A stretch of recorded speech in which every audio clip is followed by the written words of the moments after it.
Greetings, everyone. Steve, Paracords of Kindness. How are you doing today? Hopefully your weaving's been happy.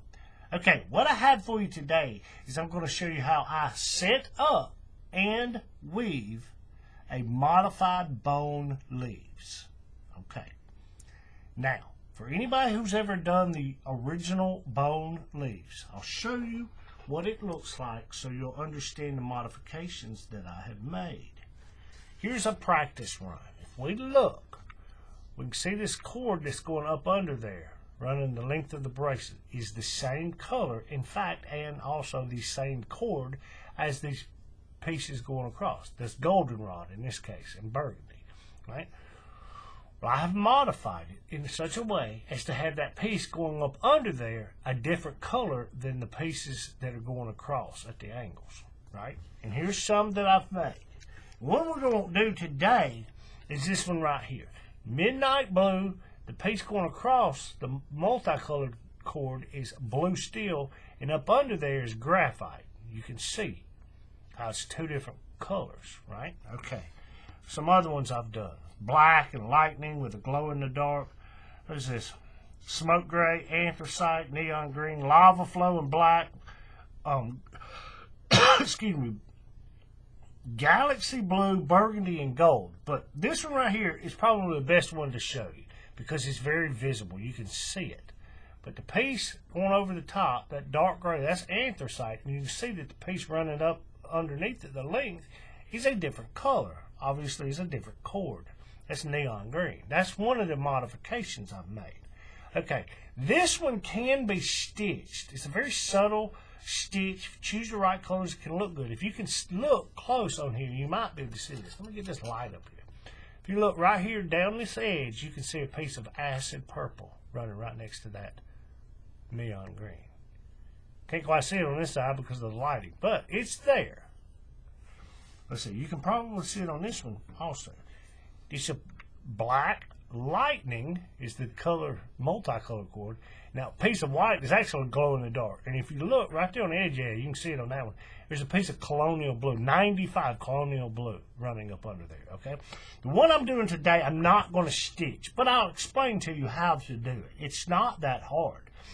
But this weave, it's not a hard weave, but the setup is tricky, and I'll go ahead and tell you, it's going to take me a little while to explain the setup. That way we get all this right, because I've modified it. Like I said, right here, I've changed the bottom of it slightly, the way they do it down here. I've changed it so you can get that third color, and then I've changed the way the top is done. And I'll explain all that.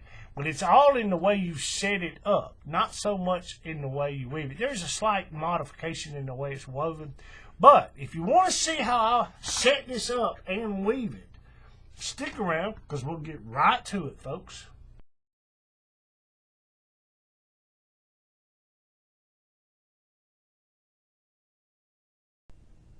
Okay, folks, I'm going to start this one off slightly different than I normally do. Normally, I'm already set up on the jig, got everything measured, got the core set up, and I go from there. But this bracelet itself is a modified version, and much of the modification is in the actual setup. So I figured I'll show you how I set this up, and when I start weaving, there is one slight modification at the very beginning of the weave, but that's nothing major. This is something significant. This is what allows this bracelet to have 3 colors as opposed to the 2 you normally see it in. Okay, let's see. First off, shameless plug as always. This is a stitched Black Widow. This is a seedless weave. I'll put the link for the tutorial for this in the cards and the description below. This is a stitched Royal Lions, also a seedless weave, and also in the cards, and in the description below. Oh, and if anybody's wondering, because I'm big on this, olive drab, maroon, and gold. And this one is black and the multicolored cord, which is black, a little bit of red, pink, and a smidge, or not pink, let me say that again. Red, white, and a drop of pink in there. It's called Dark Affair. And then I've stitched it in Imperial Red. Hopefully you can see that. Okay, there's that. Okay, let's see. Credit where credit's due. As far as I know, the original design of the Bone Leaves is, give credit to Para Borneo, and I'll put the link to his Instagram, his or her, I don't know, Instagram account in the description below. Okay, let's see, what's next? As always, all the measurements will be in the description below. Check that out. And I'll say this, I've said it before, I'll say it again. Those numbers are a starting point. If you've watched videos on you've watched tutorials for this style, this bracelet from other ones, they're going to give you a lot less cord measurement. Well, the nature of my weaving style, pulling things so tight and pushing things up, causes me to use more cord. So you may not use as much. It all depends on your weaving style. So, you know, but like I always say, I would rather have a whole bunch of scrap to cut off in the end and be able to finish the bracelet than to get almost, you know, an inch and a half from the bottom and realize I didn't cut my cords long enough. Right? So, but all the measurements are below. And let's see. This one, I'll say this one is, the way I weave it, it's, well, it is. It's a little bit thicker than some bracelets. And it's also a little bit wider. So, this one, I would suggest putting it on a 20 millimeter or a 3/4 inch buckle. Now, you can do it on like a 15 or 16 millimeter or a 5/8 inch buckle. You can do that. It's not going to be so disproportionate, the width of the buckle in relation to the width of the bracelet. It's not going to be that bad. But I've put most of mine, and today I'm going to be using a 20 millimeter, which is a 3/4 inch equivalent. Okay, and I'll show you examples of what they look like in just a second. Okay, I did all. I gave credit. I gave the buckle size. Okay, this one is it's a 4-core strand. Now normally I would already have it set up, and I would say if you don't know how to do it, go check it out.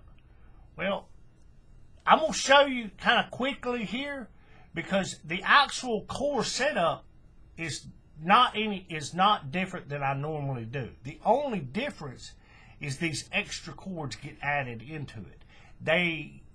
It's not a normal setup. So that's why I figured I would film this. And I've even modified that, not only to give it 2 colors, but also to make it look slightly different. And I'll show you what I'm talking about in just a second. So with all that, let me see. I figure I'll show you. First time I did this, because of the nature of the way this extra accent color cord is put onto the bracelet, I was like, let me try one of these, like a practice run, right? So I did. I had some rather long pieces of scrap cord, so I just set my jig up, I don't know, about 6 inches or so, and I started weaving it just to see what it was going to look like, how it was going to work, and all that kind of stuff. And, you know, to get the thickness of this thing, so I would know how to actually measure it for my wrist. But here's the one I did initially. This is a burgundy and golden rod, right? And I put this one on a 15 millimeter, 16 millimeter, whatever, a 5/8 inch buckle. And you can see right here, it's a little wide, a little wider than the buckle. Not much. It's not too disproportionate. You can see the back of it, right? Okay, now I'll show you another one I did on a 20 millimeter or 3/4 inch buckle. Get that straight. Now you see how it's more proportionate the width of the buckle is about the same width as the bracelet.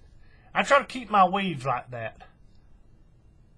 You know, you don't want, obviously you don't want a huge oversized buckle on some little narrow cobra bracelet. You know, you're not going to be using a 1-inch buckle on a little narrow cobra weave. It does not look right. But I see people do it. But there's one I've done. Okay, now I'm going to show you the difference on this one and in this one. I set this one up, obviously. The core strands, you can see they're running through the slot in the buckle. And the main, body of the bracelet is burgundy, right? Well, the accent color that you add to in this kind of unusual, unorthodox way is the goldenrod, right? And right down here, it runs through, because this is a 4-strand core, you got 2 cow hitches at the bottom. And the way most of them set it up, they run that accent color through these 2 cow hitches, and that would be the center of the cord, and it runs up here and goes through the bracelet, and then it just kind of wraps around as you weave. Okay, well, when I did this, I thought, I bet you there's a way I can do this in such a way as to have that piece that's running up under there one color, and these little wraparound pieces a separate color, right? Hence, burgundy and gold. But I also, personally, this is my personal preference, I don't like the way this goldenrod, this piece of yellow, we'll just goldenrod, yellow, whatever, is showing right here, coming through. I don't like that. I would prefer to hide that myself. So, I thought about it, and I was like, okay, well, it can be done. It's not going to be perfectly hidden, but it's not going to be so in your face visible like this one. See how it does right here? You can barely see it. And the fact that this is a brass buckle, which kind of matches the gold, because that's that color running up under there's gold.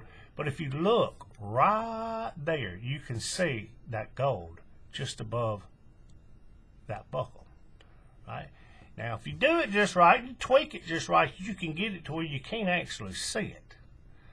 But that, to me, looks a lot better than the U-turn thing they got going on down here, okay?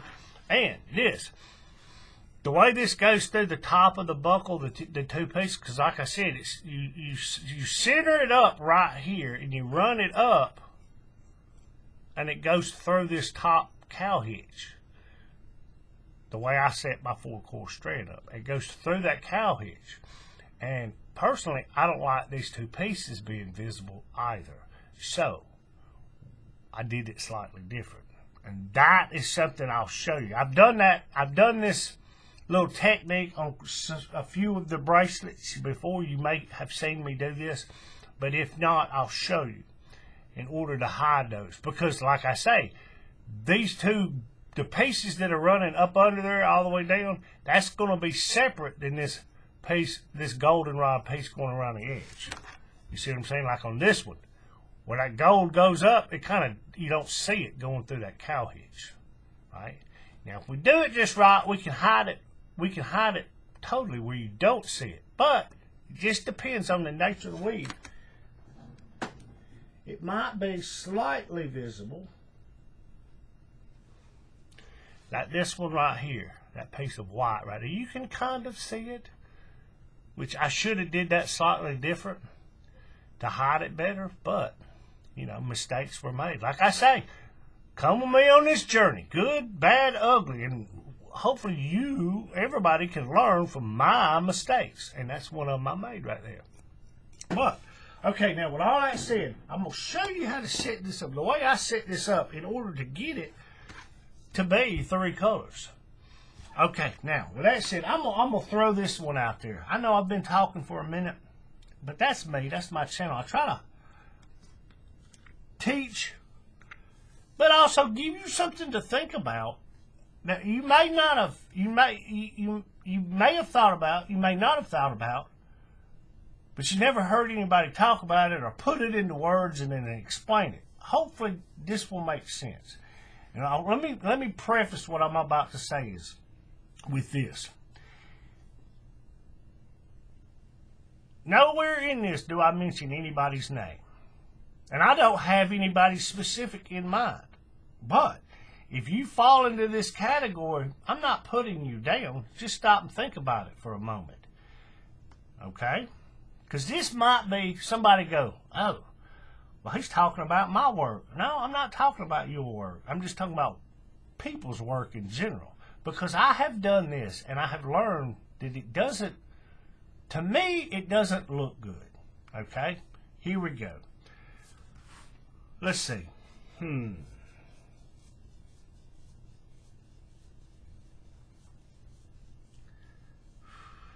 Okay, I'll show you an example. We can see that. We see that's a multicolored cord. It's got a pattern on it. But the pattern is very small. It repeats itself in a very narrow, very short amount of space. That's a diamond pattern. It's black with acid purple diamonds, right? So, multicolored cord. Okay, but then you have these other multicolored cords.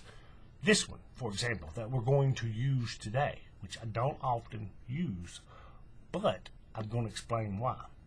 You see how this got a pattern on it?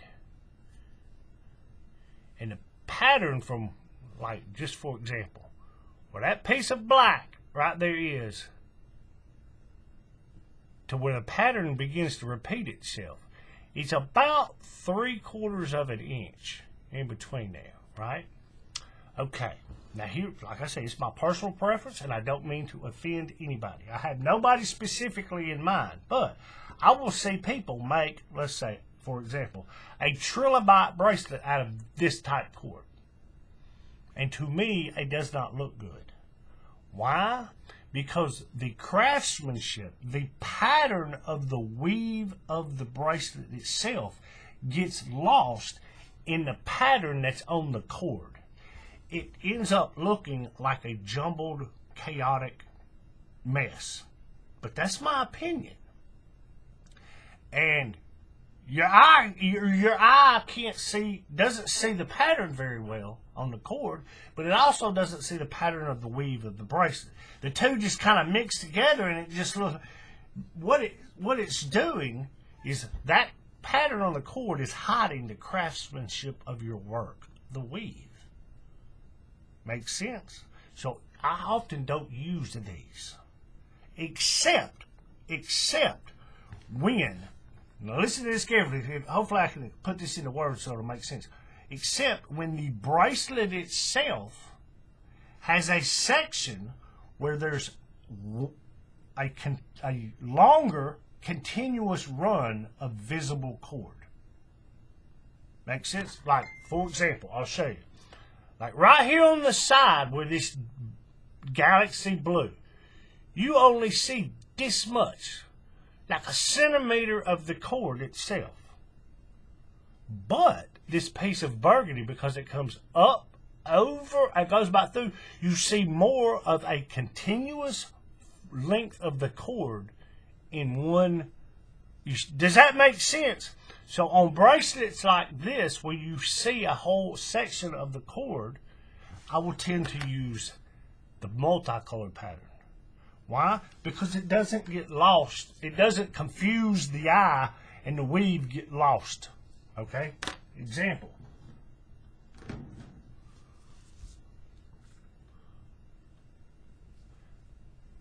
So you can still see the nature of the weave even though that's a multicolored cord. Same thing with this one over here. This is lava flow, and up under it is burnt orange and a piece of 95 yellow on the edge. But the multicolored cord running right there is lava, and it's black. Right? It's not so chaotic to the eye that everything gets lost. Right? That's my opinion, and you know what they say about opinions. That's why you don't see me make a lot of bracelets with this type cord. But this bracelet itself, because you see a longer than usual continuous run of cord is visible in one little section right there, it makes for me anyway, to use one of these type cords. I've done some of these bracelets. They say, where's one? Here's one, just an example. And then this one is actually on my YouTube channel. And after I made it, I looked at it and I said, that just looks like a jumbled mess. But I'll show you some examples of what I'm talking about. Give me a second to get them off my holder over here. And you hopefully it will make sense. I'll give you a visual aid to go with what I'm trying to explain.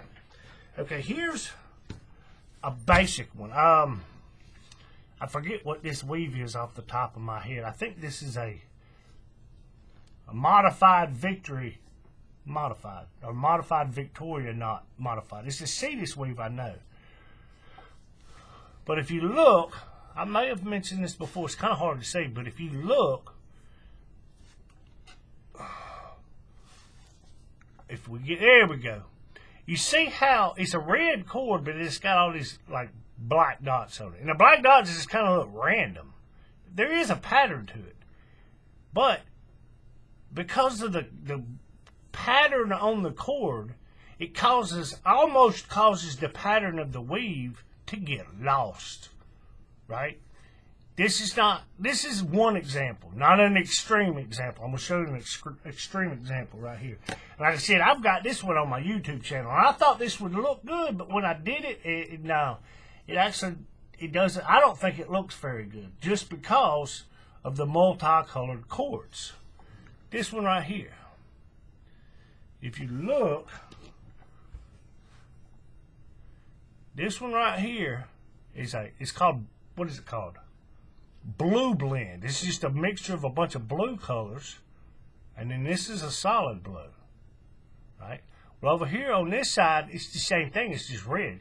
I have the solid red here, and then this piece right here is called red blend, and it's just a mixture of a bunch of red colors, right?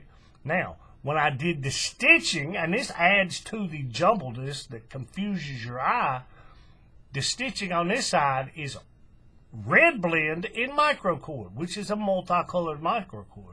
On this side, it's blue blend microcord. But it just kind of, the pattern of the weave itself almost gets lost in all that jumbledness, right?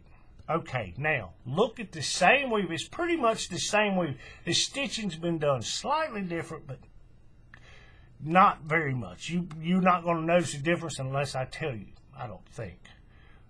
But the same weave done in nothing but solid colors.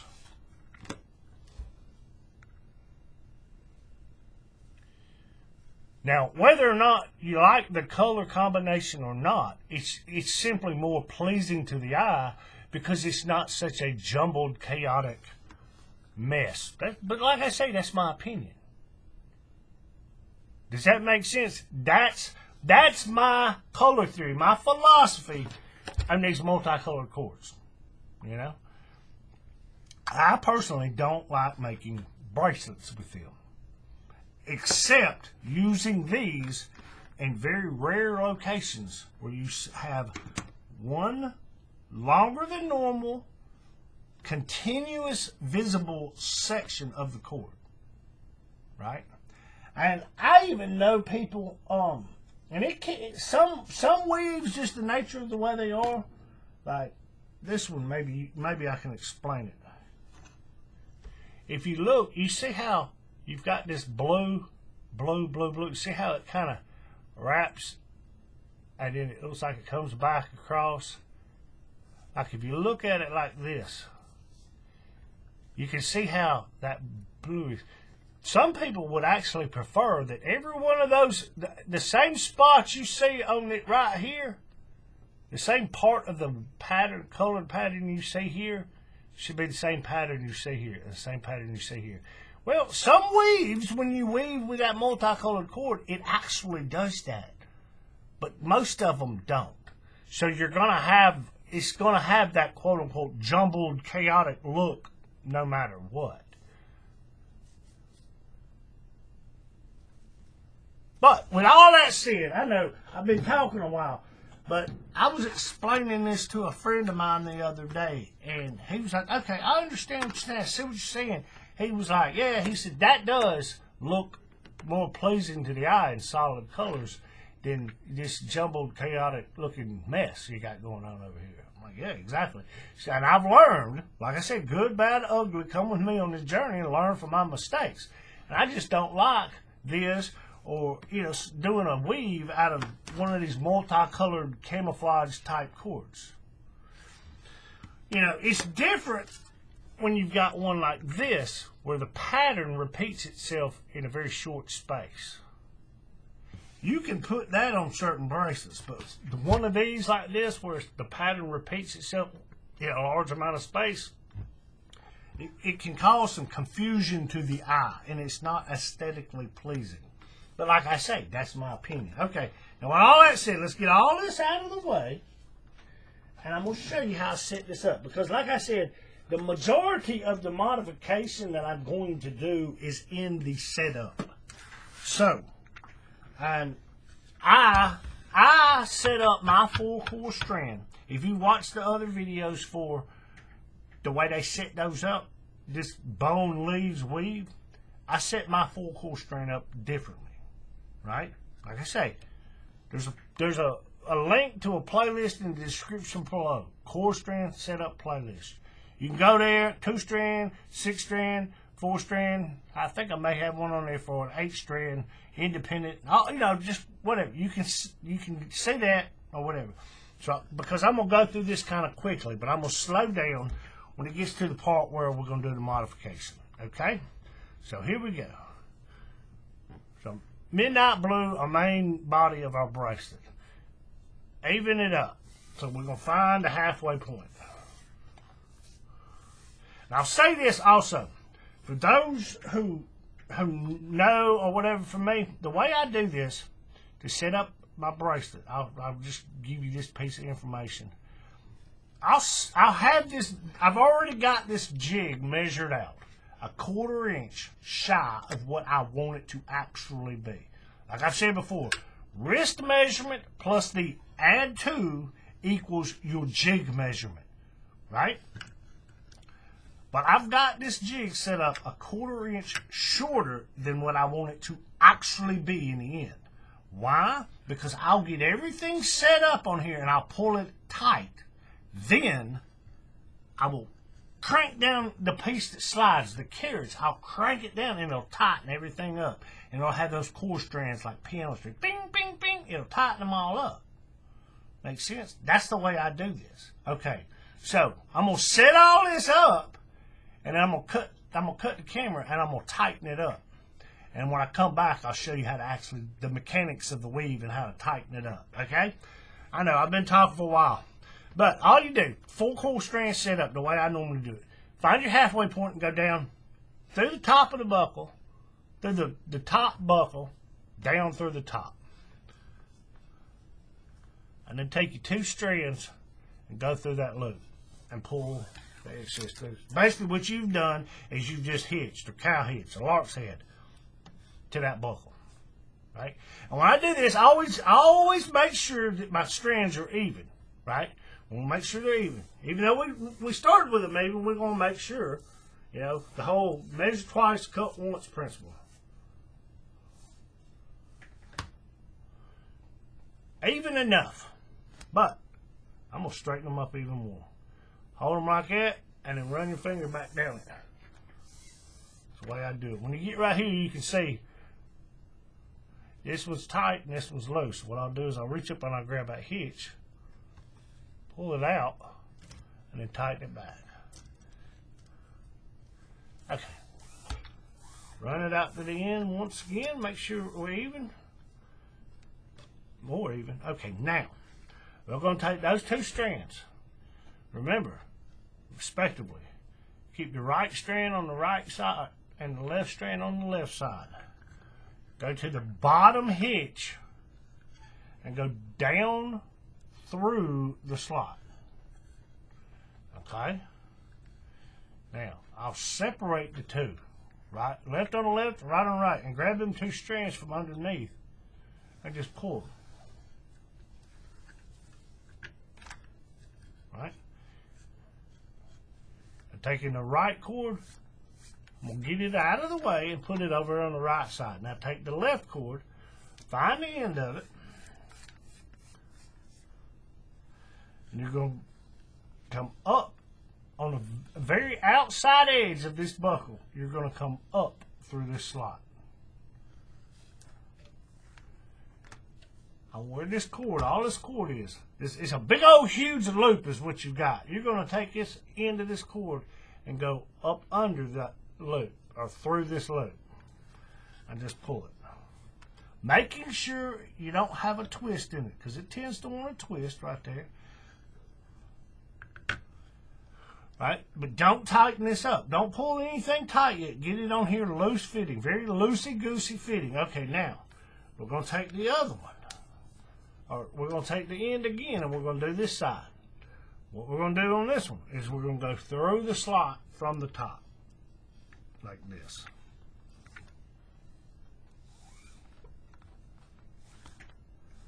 Pull out your slide. Now, we're going to take that same cord,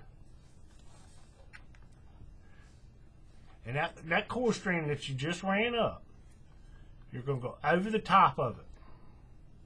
Over the top of it, and then back under it through this loop that we have created with all that cord. Now we're going to just pull it. So basically what I've done is just got like a little knot right here. And I do this.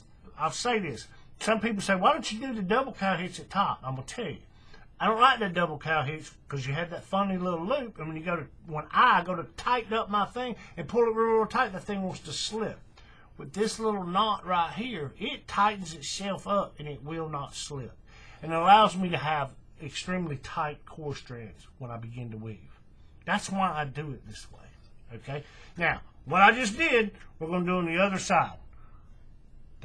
The right cord that comes up between those two middle core strands, right? Find the end of it.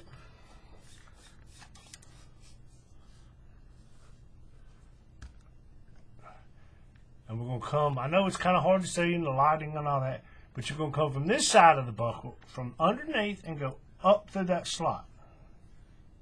Right? Right there where it's coming out, all this goes around, just go up under that. Through this big old huge loop. Just go up under it, right here. And pull it. And what we're doing is creating a cow hitch right here, lark's head. Now you got your double cow hitch. One on the right cord and one on the left cord. Right? Don't tighten it up yet. Okay, sorry for the break in filming, folks. I had a technical difficulty and I had to edit that little section out. But I'm going to go back in the process and show you what you may have missed. We take that cord that's coming out that we just did. It's going to be the outer core strand. We find the end of it. Move everything toward this way and go down through the top of the slot, and we pull our slack through. Alright? And we take the end of it again. And that core string we just ran up, we go over the top of it, back around and under it, through this big huge loop that's over here. And we just pull our slack through. And all we're doing, again, is we're creating that little knot. We're just doing it on this side now. Like I say, we don't tighten anything up. I don't. We don't tighten anything up. Leave it all loosey-goosey. Okay, now, here's where the modification comes in. Okay, what I'm going to do, I've got a piece here about 30 inches long. Now, it doesn't necessarily have to be this long, but the reason I do it this way is because I'll show you when I get to this top part what I'm talking about. How I was talking about, where's the bracelet at? What I do with it?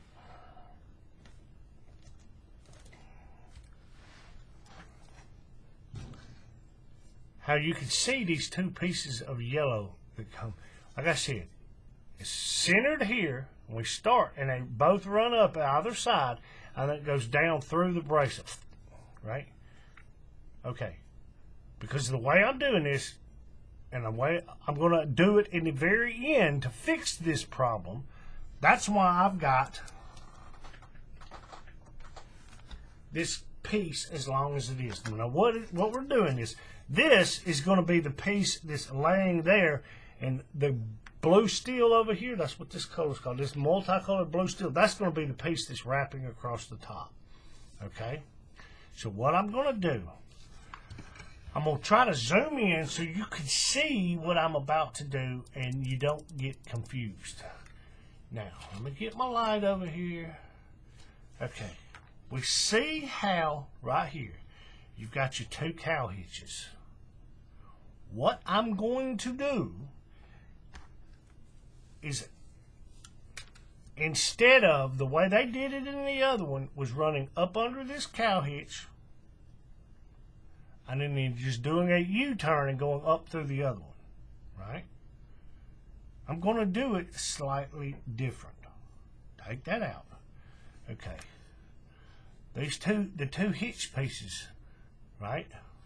On the back side of the bracelet, these two most inner pieces of cord, they're coming from down out of the back of the buckle, and then they come up, and one goes to the right, one goes to the left. Those two pieces right there.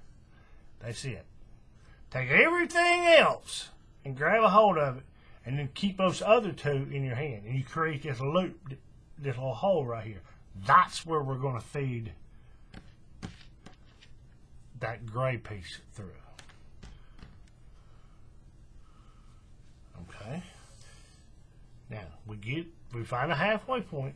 Now this is all kind of tricky because you got to make sure everything's centered, and then when we go to tighten it up, things want to slip out of place. All right, so there we go.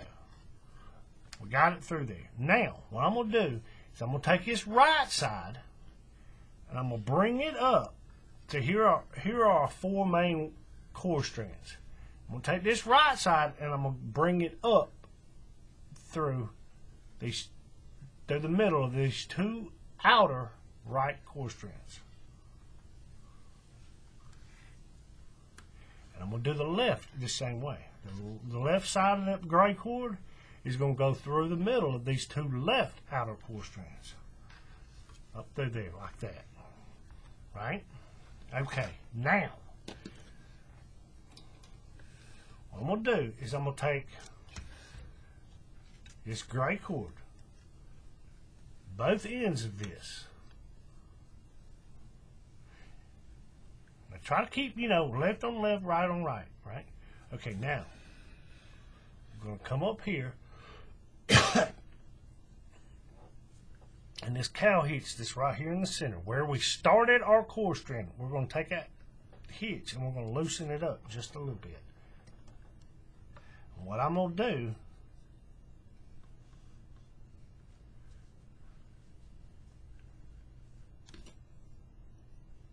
is right through here, right straight down through the middle of that thing, is where I'm going to take these two gray cords.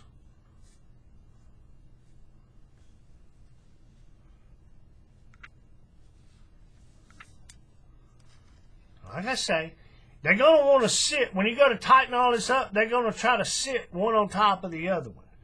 But we'll fix it in the end. The very end of weaving the entire bracelet will fix this. And that's another part of this modification.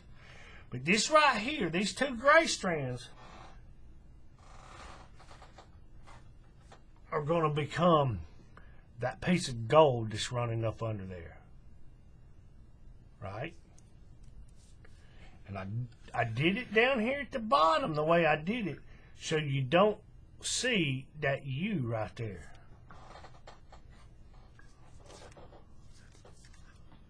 See how you can see it.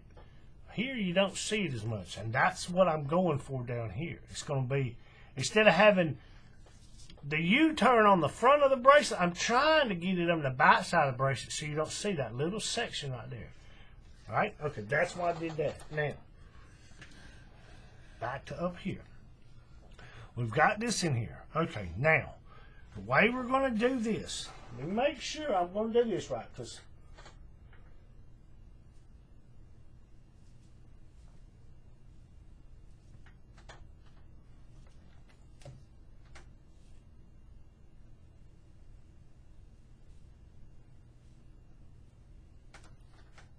okay. Now, this one might be a little tricky. I'm going to see if I can explain it and actually also show you what I'm doing. Okay. These two little knots that we got on the side, on the outer core strand, we're going to ignore them. We're not going to go through any part of that. We're going to go up under all of it on both sides. We're going to take this accent. This is going to be this burgundy that wraps across the top, right? Okay. And what we're going to do is we're going to go through the back side of this cow hitch right here. Now, I've tweaked this to the point of I got it the way I want it, so it hides everything the best way it can. Okay, we're going to start from this side over here. Like I said, this loop and all this knot here up out of the way. We're not going to go through any of that. The only thing we're going to deal with is this cow hitch right here in the middle. Right?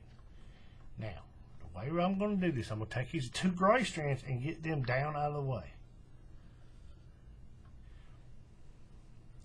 I'm going to take me one of my lacing needles and put on here. Hopefully this will help make it a little bit more visible and easier to see for you, the viewer, where I'm putting this through. Because like I said, you can do it. You can do it any way you want. But I have found, I've made quite a few of these trying to tweak and figure out the best way to do this so this gets hidden and the end results and everything, because all these cords coming together right here, they kind of want to push each other one way and make this visible and that kind of thing. So I've done it quite a few different ways to see, and I think this is the best for the way I want it to look in the end. I think this is the best way to do it. And now I may be wrong. There may be even a better way, but this is the way I'm doing it currently. I may look at it one day and go, oh, I could have done it this way. But for now, this is how we're going to do it. Okay, we got the end of the cord. There's a fit on there. Hopefully this will make this more visible. Like I said, these two outer core strands with these little knots I did, get them out of the way. We're going to go up under all that. Right? See all that? Up under all of it. We're not going through any of these loops, nothing like that. Go up under all that. Now, this cow hitch that's in the middle, you see how the cow hitch, it comes across the top of the two blue middle core strands, and then it goes down up through the back side of that buckle, right? What I'm going to do is I'm going to go through that cow hitch, but I'm going to do it, you see the two grays, I'm up here in relation to these two grays, right? I am not doing it like this and having those grays go over the top of my fit. I don't do it that way, right? Pull the grays out of the way and go through that cow hitch. Okay. Now, I'm going to see if I can't let you see that a little bit better, what I'm actually doing. Right? Now, again, we're not, this loop knot thing I got going on with this outer core strand, we're not going through any of that, none of that stuff. We're going up under every bit of it. Now we're going to pull this cord through. Makes sense? And we're going to find our halfway point. Find the halfway point of this cord right here. Halfway point's going to be right here in this hitch. So I'm going to take this off. I'm going to back the camera out. I know y'all are thinking, my gosh, yes, because I've done this quite a few times, and I'm trying to this little modification is kind of tricky. And like I said, I've done it 2, 3, 4, 5, 6 times, slightly different, trying to figure out what's the best way to do this. And I think this might be the best way. That way, all this stuff gets hidden, you don't see it, and it looks good in the end. Okay. Our multicolored cord, blue steel. Think Ben Stiller, movie Zoolander, where he does his face. Yeah. Blue steel. Okay, now.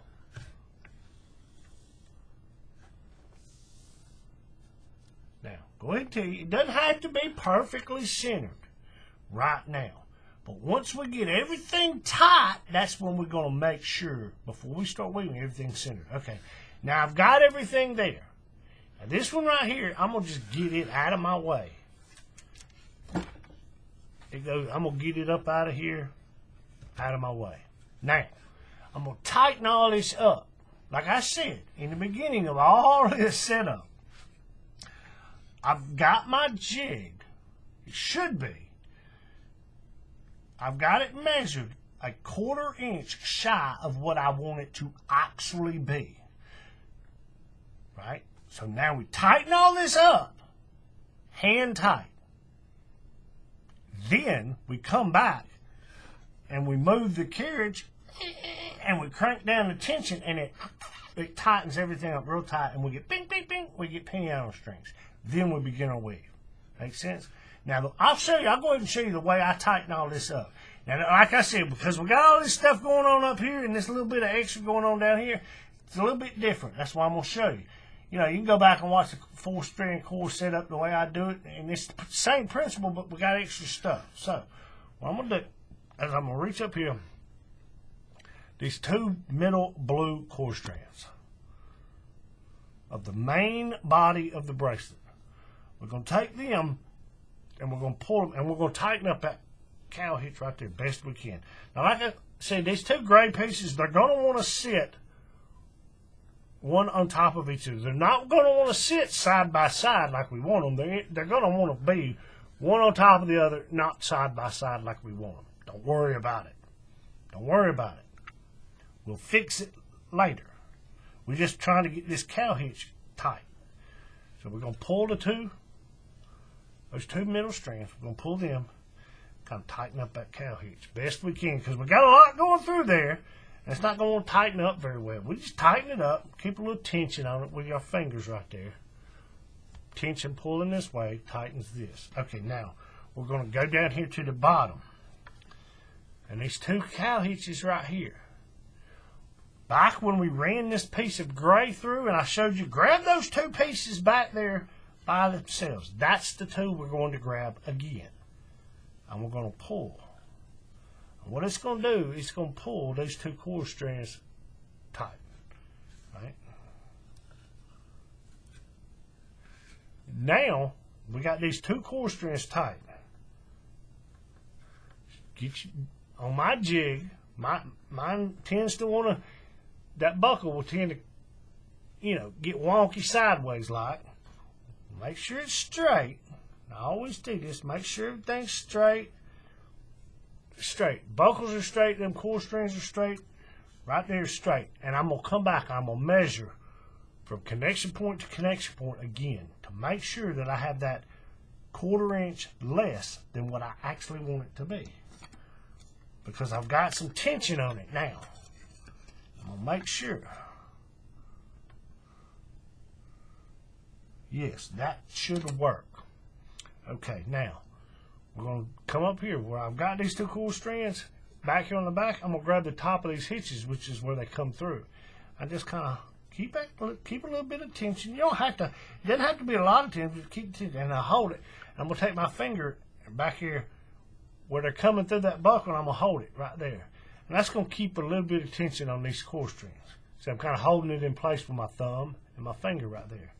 Now this outer core string, this outer blue core string right here, I'm going to pull this and it's going to tighten up this hitch. Now make sure we don't have a twist in all this. It tends to want to twist right there. So we pull right here. as you do, you can take your thumb and push that hitch down and kind of roll it and get the excess out best you can. Right, now, switch your hand. Make sure that piece is tight again, holding it with your finger and your thumb, holding it here. Pull that piece and then grab this and do the same thing on this side. Just tighten up that hitch. Kind of wiggle it back and forth, get it kind of tight. Okay, now, if we look, I'm going to zoom in so you can see this. We're going to try to correct this now so it doesn't become an issue later. If we look right here, you see how that piece of gray is visible right there in between them hitches. Now, once I get this thing all tight, these two hitches are going to come together. But you may still see that piece of gray. But what we're going to try to do is, instead of having it rest on the top edge where this buckle is, I'm going to try to push it and roll it back around to the back side so it's not visible right there. Right? Now, what I'll do, you can do it however you want, but I'm going to reach in here and kind of take a knotter's tool or something and just kind of press it down. Here, you might be able to do this. This will probably work even better. Grab them two gray strands on the back and pull it. You see? And it disappears behind there.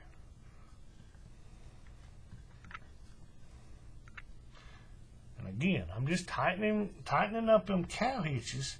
That way it'll kind of hold it in place right there. Okay, we're done down here at the bottom. Now we're going to come up here to the top. And this is, it looks like a jumbled mess, and it is. But we've already got the middle two core strands, and all this is good. These two pieces of gray, we'll tighten this up in the very last thing, just by pulling these grays. This right here, we've already made sure this one's centered for the most part. We're going to check it again before we start weaving. But everything's good to go. Only thing we got to worry about is these two knots right here. But here's your tip. Because this accent color is going behind these two loops we got going on over here, take it and kind of bend it down out of the way. Get it kind of out of the way, out of your workspace, because we're about to start doing some stuff right here. So what you're going to do now is grab that blue where it's coming, your core strand. It comes up from the bottom of this cow hitch down here, and it goes up, and it goes through the top and out the back. Take it where it comes out the back and pull it. We see how it tightened up that outer core strand. So what I'm going to do now is I'm going to pull this. I'm going to hold the buckle up here, and I'm going to pull this downward. And it's going to put tension on this outer one. Right? We got that? Now, I'm going to do the same thing I did at the bottom. I'm going to pinch it with my fingers. Just kind of hold it right there.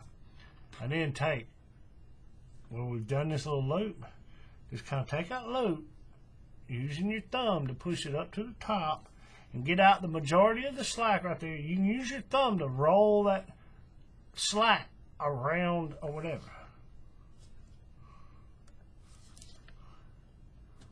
See what I'm saying? I'm rolling that loop or that piece right there. I'm using my thumb to roll it around and pulling the slack out here, and it's tightening up this knot. Get it pushed up. Okay, now we're going to do the same thing on the other side. Get all that stuff out of the way. The only thing we're dealing with is this. Right? It comes from the cow hitch down here. It goes up, and it goes through the top of this slot. Through the top, downward. So we're going to grab it where it comes out the back. And we're going to pull it through. And that becomes our core strand. And again, we're going to do the same thing. We're going to pull that, and it's going to tighten up that core strand. Hand tight. We're only doing it hand tight now. Pull it and reach up here with your pinchers. Just kind of pinch it right there. Kind of hold it. Now, grab the main working end. Kind of work that knot up to the top. Get it as close to the buckle as you can. and then you use your thumb to roll that around as you're pulling this way. Just like we did the other one, you're just doing it the opposite direction. Okay, now we got everything hand tight. Now, like I said, this gray one, we don't have to so much worry about it. We'll adjust it as we go. But now I'll show you this. We see how it's going to, I flipped my jig sideways. How we've got the U-turn I kept referring to is back on the back now. Well, now we got these two pieces of gray coming out and they go up.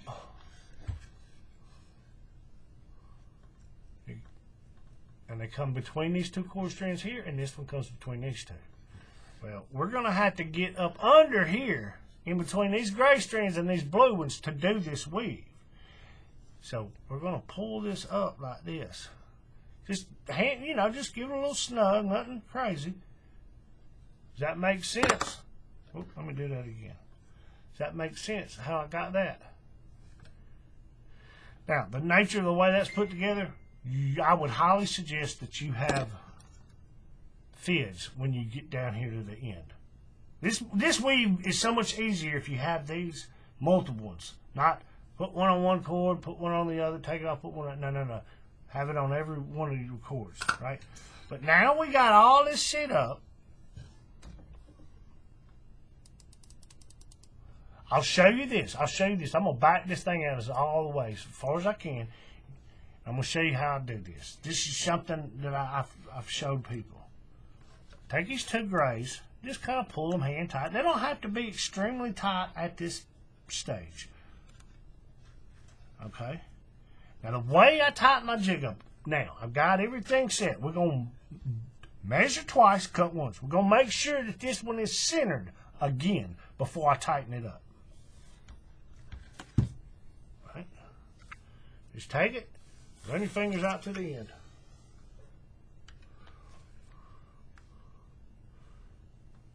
I'm going to adjust them. I'm going to run my fingers back.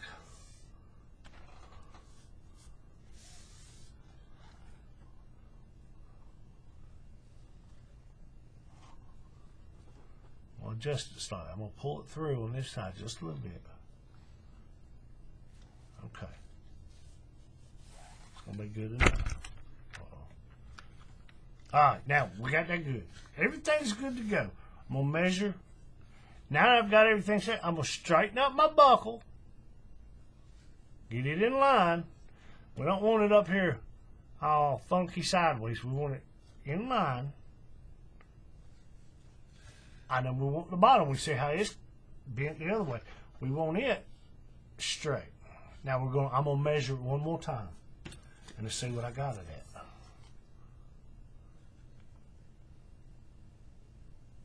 Okay, that should work. Now, for those who don't know, the way I do my jig, this is the way I do it. The back piece, the end of this, the spine as I call it,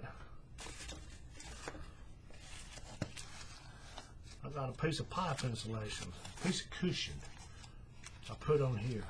And I'm going to flip this thing up sideways and I'm going to put this into my chest. And I'm going to tighten this up. Here's part of the screw, but I used the back side of it with a screwdriver.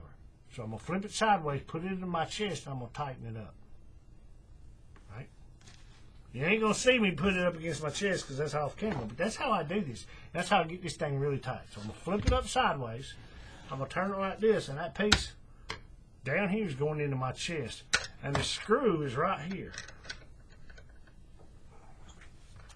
I'm going to grab a hold of it. I'm going to loosen that screw up.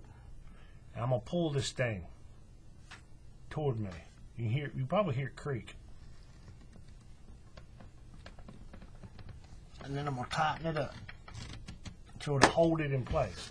Now, the blue strands are tight. These gray ones not so much, but the blue ones are tight. All right, now, I'm going to make sure I got that 1/4 inch out of there.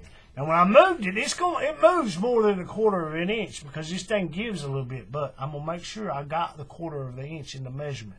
I'm not using these measurements down here. Notice that. I don't use these. I'm measuring here with an independent measuring device. I cannot stress that enough. People, they'll use these things and they'll go, my bracelet doesn't fit. Yes, because you used those. Don't use those. That's not what those are for. Those are, I hate to say it, but those are a marketing ploy that really don't have much of a use. But people who are new to this craft see that and they go, oh, that's great. And then they try to use them. No. Use an independent measuring device. I use this wooden ruler.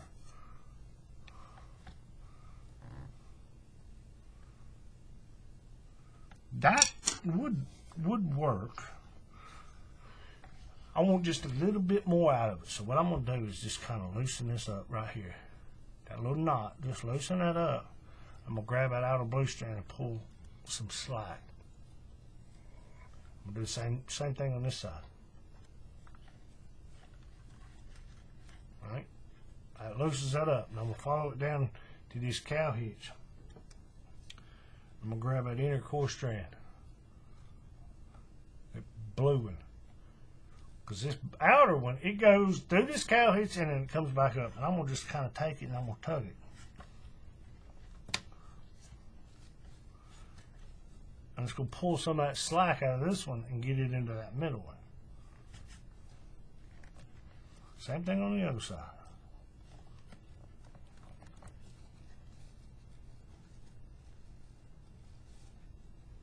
Okay.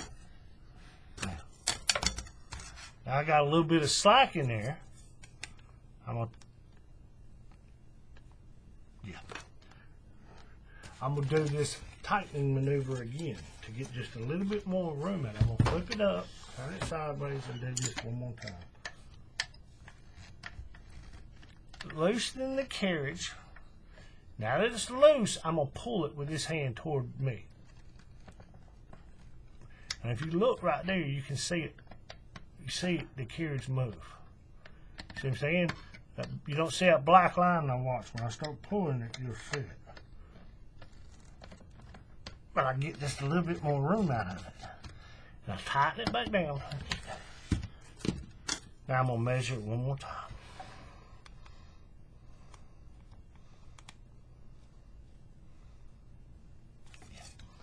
That should work right there. Okay, now, I got everything set up. Everything's tight. I know you're thinking, man, it took him that long to do that. Well, I wanted to be thorough and make sure everybody saw how I did that, because that is the major modification. Normally, this gray piece that's U-turned down here and goes up and comes out is the same cord as this. Well, you see how I've split it into two colors. That's what gives us the third color. Makes sense? Now, the weaving on this, it's not that hard. You just got to pay attention to your overs and your unders, your mechanics of it.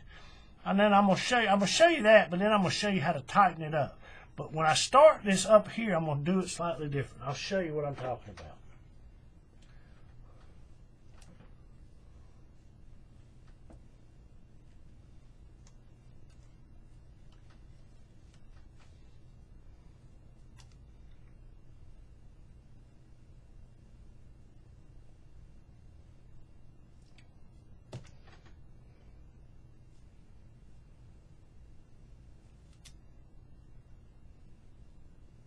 Look at this, make sure I'm going to show you what I'm doing here.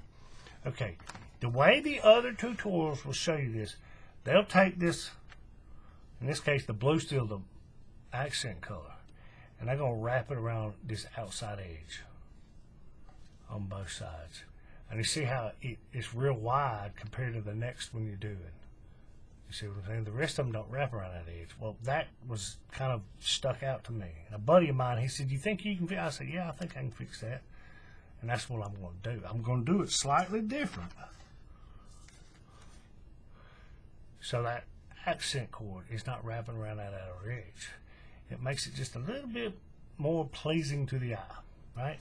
But with all that said, I know I apologize it was so long, but I just wanted to be thorough so nobody would get confused, because some of this stuff, if you're new and you're trying this out and you've never done some of this stuff like this, it can be confusing. Believe me, I know.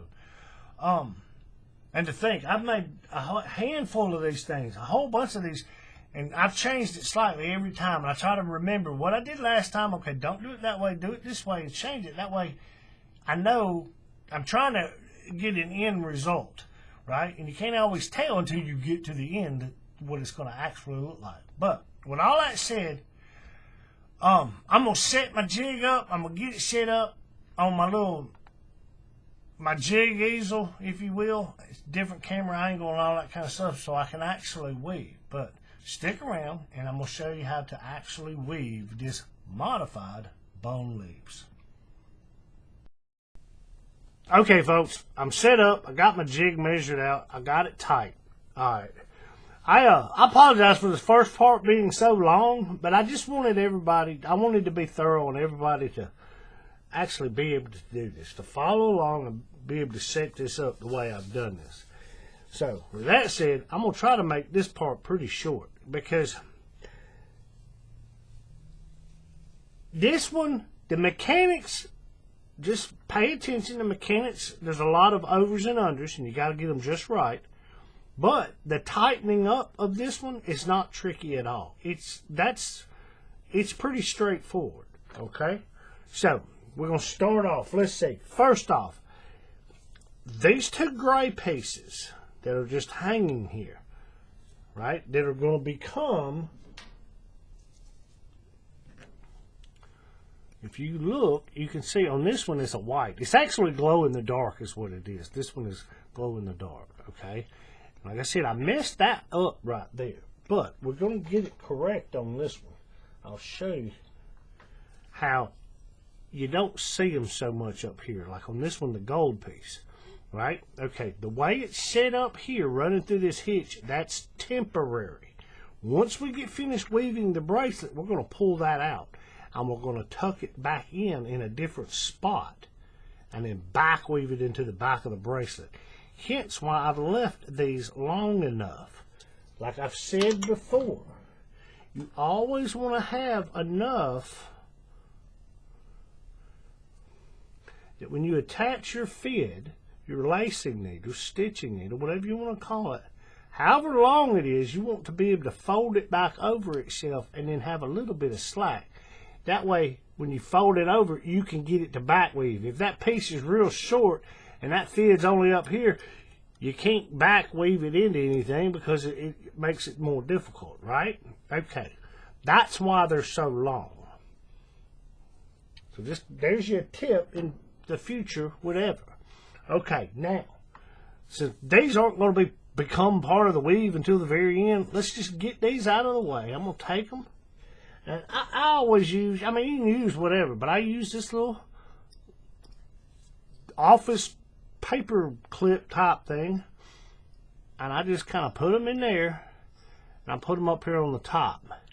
I put it up here on the top, not on the buckle I'm actually using to weave, because I don't want to scratch it, but up here on the top. And this top piece of buckle that's attached, I don't ever use that for anything but this right here.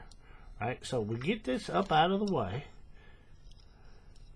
These two gray pieces, just kind of pin them up out of the way. That way they don't get in the way of the weaving. Now, we're actually going to start weaving. Okay.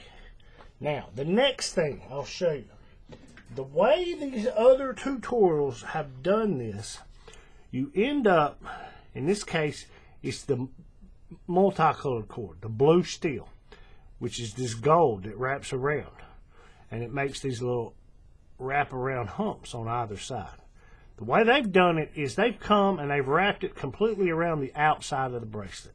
Like I mentioned before, I didn't like that, and I had a friend, he said, man, I bet you could. And I'm like, yeah, I can. I think I can. And that's one of the ways, like I said, I've made so many of these, and I've tweaked each one of them slightly different to get it all the way I wanted. So, you know, it hides this in the end. This is not wrapped around. All these little factors, little variables. Okay, so what we're going to do is this right here. The tutorials you watch, you can do it that way. That's fine. But this is the way I do it. They'll take this accent cord, the color cord, and they're going to bring it over your main working cord, over right here. I'm not going to do that. I'm going to come underneath it. And what that's going to do is have it on the inside of that See how it comes on the inside? And right here. Now the thing is, because of the way it's done, you can see it on this one. You're going to have two pieces of this accent cord going through this loop right here. Okay, so we're going to take this, and hopefully I can remember, because I've done this so many different ways I get confused, so hopefully we can get this right. Now what we're going to do is we're going to take these two accent cords, see how we got everything. Let me zoom in so you can see. You can see better. Oh, and I'll say this too. I've said this in some of my past videos. Sometimes, you know, I often will put, here, let me get to it and I'll show you. I'll often put my fid on there just so you can see the overs and unders I'm doing. And I also mentioned that sometimes that makes it easier to actually do the weave. As opposed to you trying to feed that through with your fingers, sometimes you can just, you know, you can thread that thing through where you need it and then just pull it through. Okay, well, this is one of those bracelets where having your fid on that main working cord, makes it a little easier, makes it a little quicker. Not so much on the accent cord. You don't need it yet. Once you get down to the bottom, as always, you're going to need some fids, and especially this bracelet, because it gets really, really tight in the bottom because of the way this gray piece is down there. It gets real tight down there, and I would recommend that you have multiple fids. Now, I know some people don't have them, and they'll put it on one cord, poke it through, take the fid off, put it on the other cord, and do it. You can do it that way, but it's going to slow you down. But if you've got enough fids, when you get down to the end, put one on every single cord, and it's going to make it a little easier. Okay, so with all that said, let's start this. First thing we're going to do, we're going to take our two accent cords. Like I said, we're not going to come over the top. No. We're going to go underneath those two main working strands that come off the core. We're going to come underneath. And we're going to just put them right down through the middle of everything. You've got your two core strands, and then this like gray accent. You're going to go right through the middle, down through the middle of everything with both of them. Now keep them on their respective sides. Left cord on the left side, pull it through. Right cord on the right side and pull it through. Okay? Now, right here, take it and kind of push it up toward the top. You can kind of pull out the slack a little bit. And like I said, these grays, they're going to be kind of one on top of the other. That doesn't matter because we'll fix it in the very end. Don't worry so much about it. Okay? But what you want to do is have these two accent pieces next to each other. You don't want them one above or below the other. You want them right next to each other. You want them even. Now, if it's not like that, we'll fix it after every repetition. But they'll line up. They will line up. Okay, so now with that said, the next step, this blue, the main working strand, is going to go under, right there. Okay, so the way I do this is I reach under that accent cord and grab this. Starting on this side. Obviously starting on this side. Okay, there's the end of it. And this is where this fid being on here, make it easier for you as the viewer to see, but it's going to make it easier for me to weave. Now what we're going to do is we'll get these two pieces of gray, because they're all going to want to lay flat. What we're going to do, the two pieces of your actual working strand, the midnight blue, you're going to go over those but underneath that gray. We see that. Just those on this side. Now we're going to go down through the middle and go up under all three on this side. Now, as for this accent cord here, we're going to also go underneath it. And then we're going to go over the top of this main working strand. And you see how the fid made that easier to kind of feed it through there? and we're going to pull through. Now, I'll go ahead and give you a tip. One of the mistakes I made when I was doing this, I would get in a hurry, and because I was using this feed, when I was feeding it through right here, sometimes I wouldn't get it over and under the correct strands. So just be mindful and make sure you're going underneath that gray looking one, whatever that accent one is you have there. You're going under it always. And if you're starting from this side, you go under that gray and over the two that are on that side, the two core strands. And then the other side, you go under all three. Under this one, over this one. Under here and over here. Now, we're going to do the same thing, but with this other core string coming off. Just like over here. Because we're going to go underneath all this, reach right here and grab a hold of it. And that gets it up under all these. Make sense? Find the end of it. Now we're coming from this direction. So, again, we're going to do the same thing we did here, but we're just going to do it on this side. We're going to go underneath that piece of gray that's running, but over the top of the two main core strands. In this case, the midnight blue.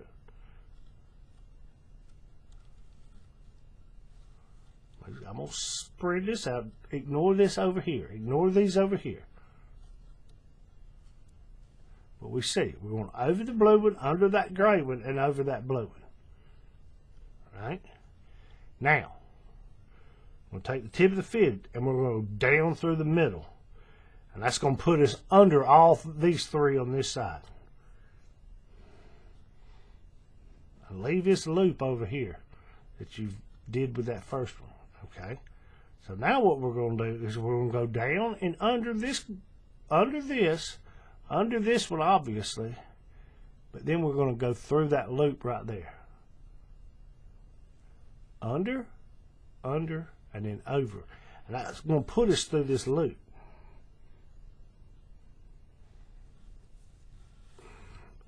And now we're going to pull it through. We're going to pull the excess through. Right?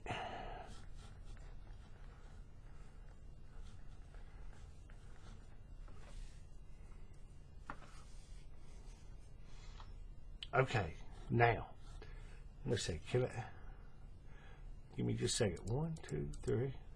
1, 2, 3, 4. Okay, that's about as close as I can get, and you'll still be able to see everything in frame. Put my hand behind it so you can see that.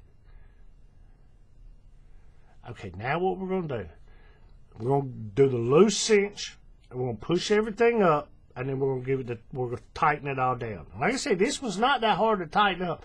I always take these two right here, just kind of give them a little tug, and that usually will center these two pieces up. When they're coming across the top and going down through the middle, it'll center them up so they're lined up right next to each other, as opposed to being, you know, like this. Okay? Then, take these two, and just kind of give them a little loose cinch. And what I've done, this is the way I've been doing this. I'm going to reach in between the middle right here and kind of touch my fingertips together right there, and I'm going to push it toward the top. Because that's where it gets all tight, because you got everything crossing right in there, and that's where it's tight. So I'll hold it down here with my fingers, and I'll push. I'll hold here, pull in this direction, pinch my fingers together and push it up. And that gets it tight toward that buckle, right? Then we're going to go back and we're going to grab these two blue strands again, and we're going to pull them. And what I've been doing is putting my thumbs here, using them, and push as I'm pulling, all in one motion. Alright? Gets that tight. Then I'll come back like this. And I found it works better if I do it this way. The access cord, kind of lift it up out of the way and put your finger right here and pinch it. I'm going to hold back this direction as I pull this direction. And you're going to see it tighten up on that side. Now, I'm going to switch hands and do the same thing, but I'm going to do the other side. So I'm going to pinch it right here, holding it back as I pull this. And you'll see this side over here tighten up. Right? Reach back up there and do it again. Now that we got these tight, we're going to tighten this one up. And the way I've been doing it, kind of pushing them up, making sure they're side by side here, and then taking it and just pulling it, not straight up, not straight out, up at an angle, but kind of up a little bit.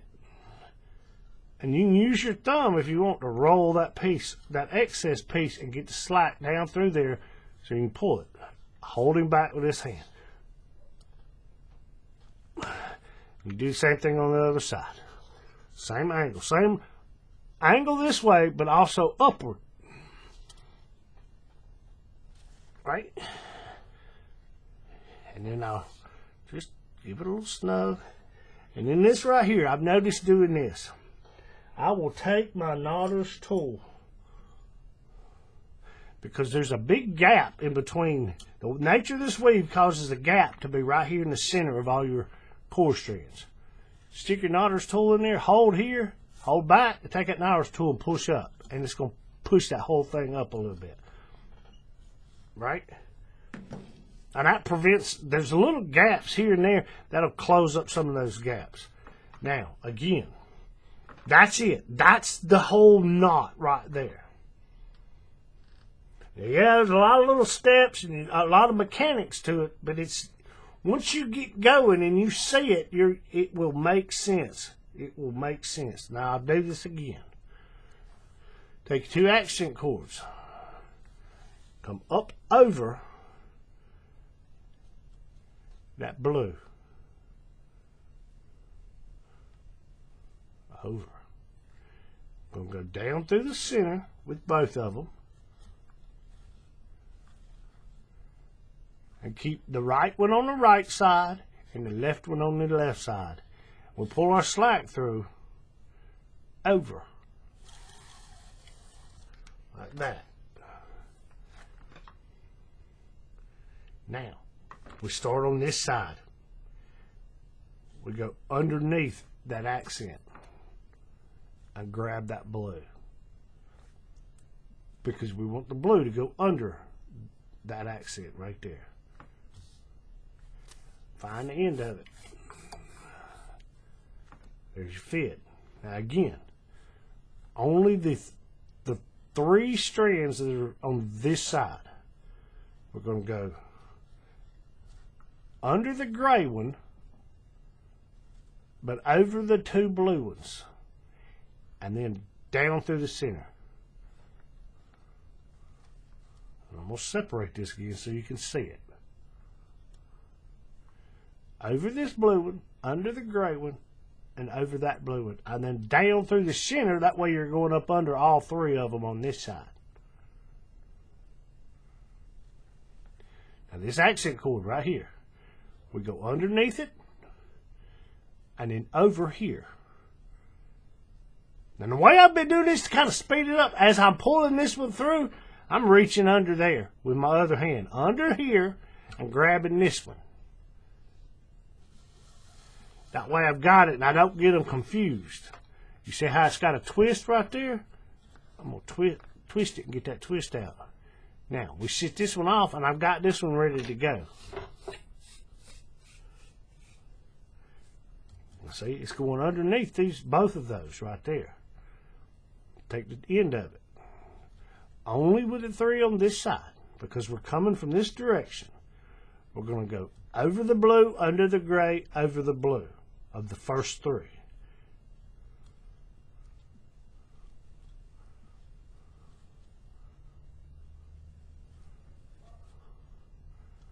Try to separate this so you can see it.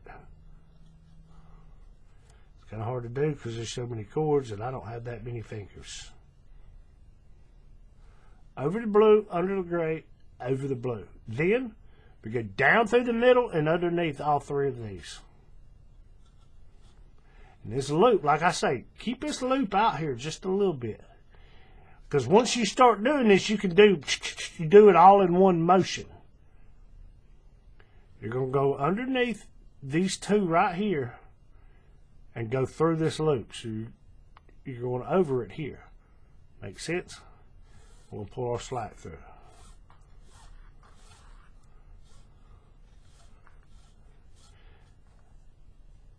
And we're back to here. That's the mechanics. That's it. The overs and the unders is done. Now we tighten it up. And like I said, give it a loose cinch. Your accent cords, your two main working ends. Hold it back here. Reach in there right in the middle and kind of push it toward that buckle. Alright? Now, we'll get these two main working ends and pull them. Pull them tight. I mean, I've pulled this as tight as I can. Right? And then I'm going to kind of move that one up and pinch it here, holding back as I pull this direction. And I switch hands. And pull it tight. Now, do these. Again, up toward this direction at an angle, but also upward at an angle. And you roll your thumb around. If you do it right, where these two pieces right here, instead of having them on top, they're going to kind of be on top of each other because they're both going through that one piece of blue. And that's in the nature of the way I've done this. But if you pull it tight, they'll kind of, instead of one being on top of the other, it'll kind of roll itself down. They'll be side by side. But they're going to be right next to each other. But as we go further down, these two accent pieces, where they come across, they're going to have a gap in them so you can see that gray. That's the whole point of having it a different color, because it's going to be seen. So we pull that one, we switch hands. See, I got it up, going up over my thumb there, holding it there and pulling here. And it'll tighten it up over here. Right? We pull, tighten this one toward this direction, but also upward slightly. Use my thumb to roll that excess down and around the back side. Okay, now if you look, it's kind of hard to say. I'm going to zoom in just so you can see this right here. This is what I'm talking about. Okay, let me get something that will make it even more visible. Look. Yeah, you see how right there, there's a big old gap right there. It's kind of hard to see. You see it right there? That's why I'm taking my knotter's tool and putting it in the middle and pushing it up. It closes that gap up a little bit. And when you weave the next one and push it up, it pushes all of it, gets those gaps out. I don't like having a bunch of gaps in my weave like that. So again, we grab it, put our knotter's tool, and I just push it up. Best I can. Now I'm going to say this accent color, it's nylon. I mean, it's polyester, so it's a little stiff. So is this gray. Now this is nylon, it's a little softer.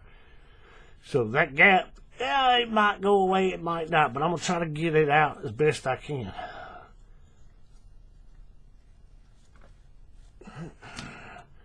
Make sure everything's pretty tight. Okay, now, here we go. I'm going to back it out just a little bit more. And that's the mechanics of it. That's it. It's not that hard. I'll do it one more time. And then I'll just let you watch me do it for a couple of reps. Right? Okay. Our two accent cords. Bring them up so they come over this blue right there. We'll stick them down through the middle, in between all the cord strands, keeping the right on the right and the left on the left. Meaning they're not crossing right here. It wraps up, and then it comes out on this side. This one wraps up, it comes out on this side. Right on the right, left on the left. Pull it through.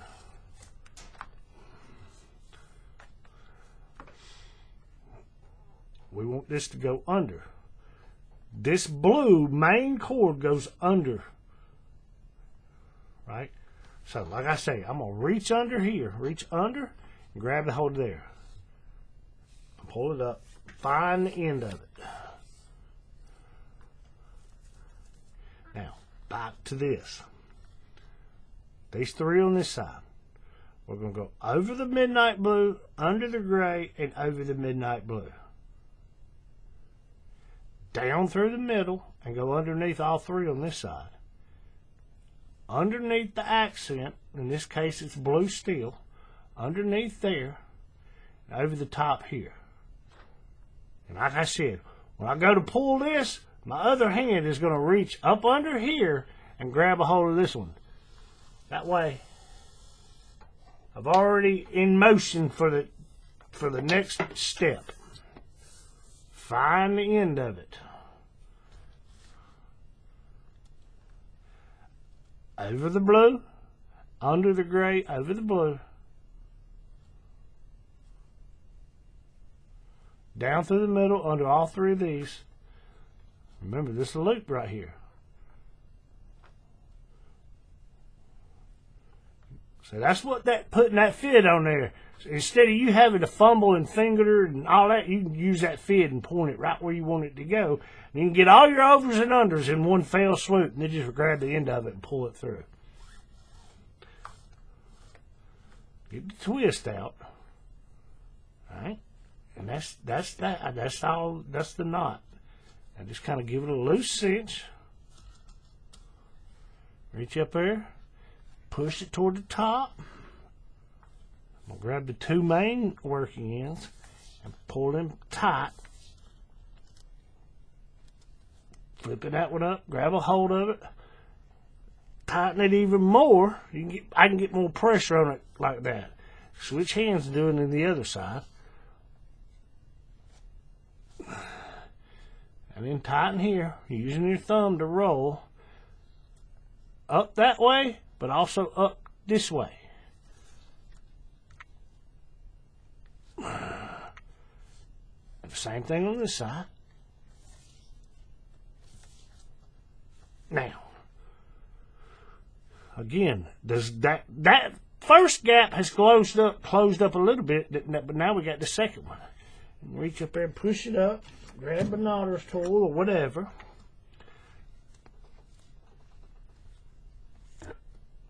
I can do it on the outside. Be careful that you don't slip off, though. See? And it just kind of tightens everything up. Go back and kind of... Okay, and that's it. I'll do it one more time. Your two accents going, pulling them straight up. Down through the middle. Keeping the right, down through the middle, on the right side, going over the top here, and the left going down through the middle also, keeping it on the left, going over the top here. Now, we're going to reach under here, grab that blue, fade it out to the end. Over the blue, under the gray, over the blue, down through the middle, under the last three. Under the accent, over the blue, pulling it through.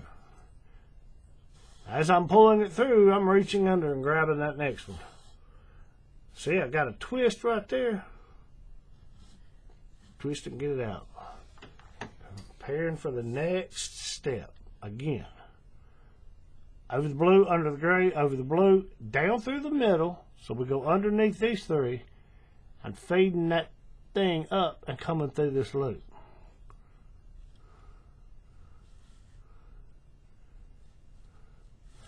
And pulling the excess through. Kind of wanting to twist, straighten that out. Loose cinch. Loosely cinch everything up. Push it toward the top. Grab your two main ones. Pulling them tight. Flipping it up, grabbing a hold of it. Pulling it even tighter. Switching hands and doing it on the other side. And rolling with our thumb, pulling it up at an angle this way.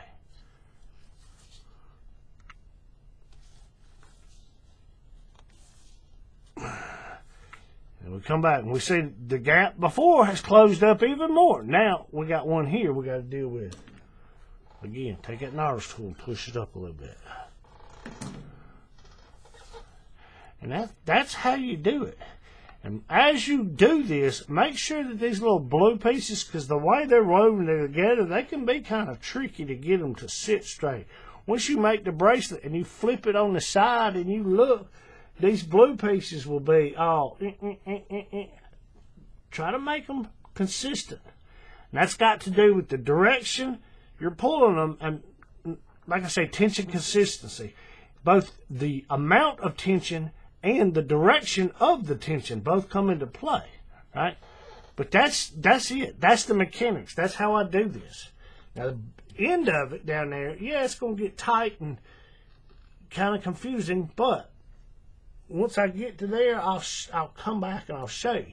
But now, like I always do in my videos, I'm going to just back the camera out a little bit,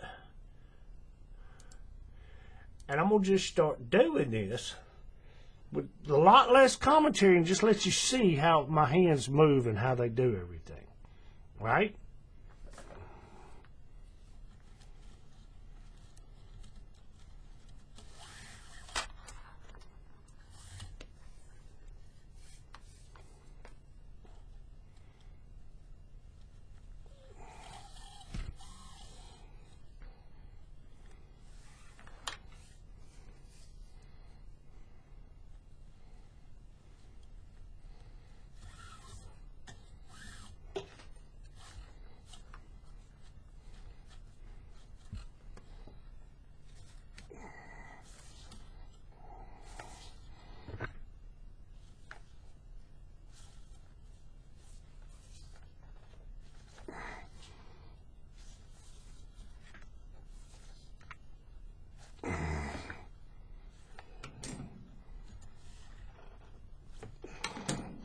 That's it.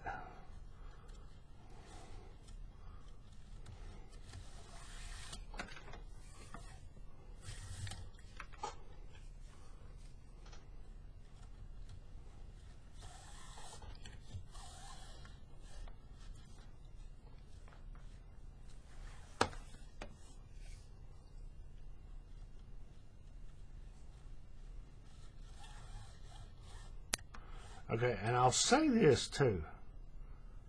As you're doing this, loose cinch, push it up, tight cinch,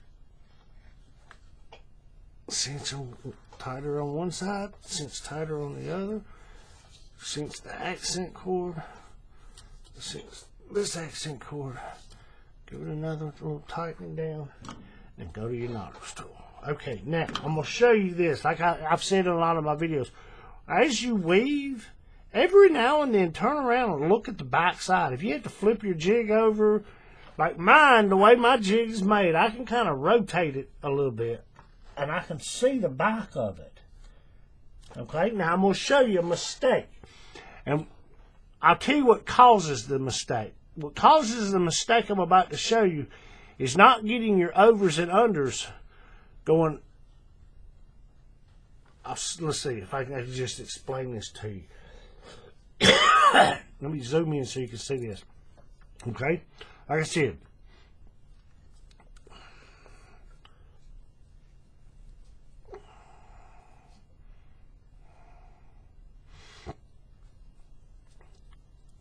reaching underneath and grabbing, pulling you out to the end. Okay. I've got doing this, and I got moving so quick that I get my overs and unders wrong right here.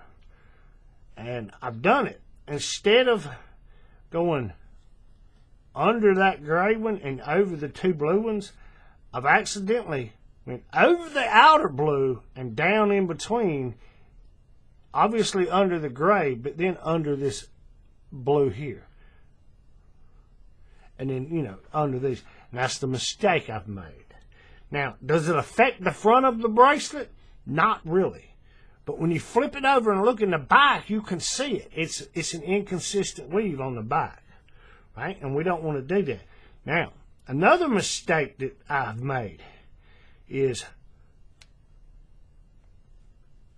under the gray over those two and doing the same thing over here, not getting my overs and unders, either just going straight under the two grays or in between these two blues over here as opposed to the blues here, because I get moving so fast and I'm not paying that great attention as to what I'm doing, right? But, like I say, every now and then, just stop, flip it around, and look at the back. And I'm going to show you, let's see, where's one of them at?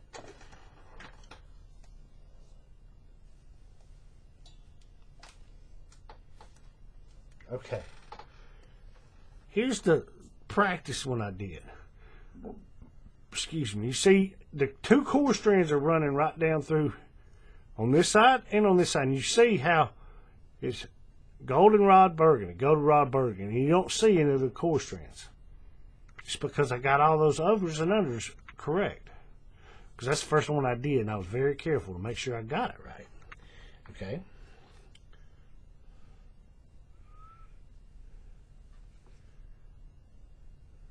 This one right here, it doesn't have any mistakes in it.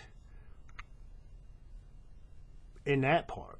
You got that multicolored accent, black, multicolored, but you don't see any of those core strands. Okay, now this one right here, the front of it looks fine.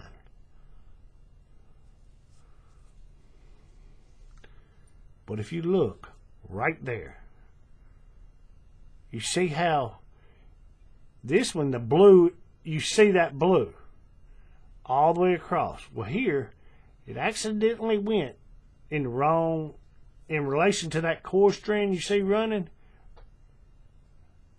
There's a mistake right there. Now, flip it around. Can you tell on the front? No. Doesn't change the way the bracelet looks. But you can see it on the back. And it's just inconsistent. We want it to look consistent. We don't want to have a mistake. We don't. So that's why I say every now and then, weave you a little bit, stop, and kind of flip it over and look.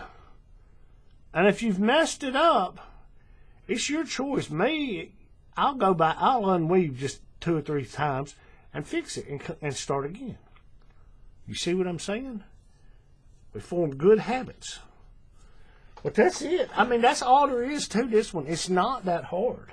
It just, you got to get all those overs and unders right there correct. The tightening it up is pretty simple. It's just the overs and the unders. And again, let's do this again. We'll get all this stuff out of my lap so it don't get tangled, and I'll do a couple more. Like I said, we're going to go under the accent, grabbing this one, finding the end.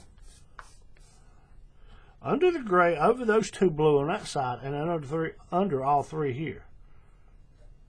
Go under the accent here, over the main one here, and as I go to pull it through, I'm gonna grab that blue here.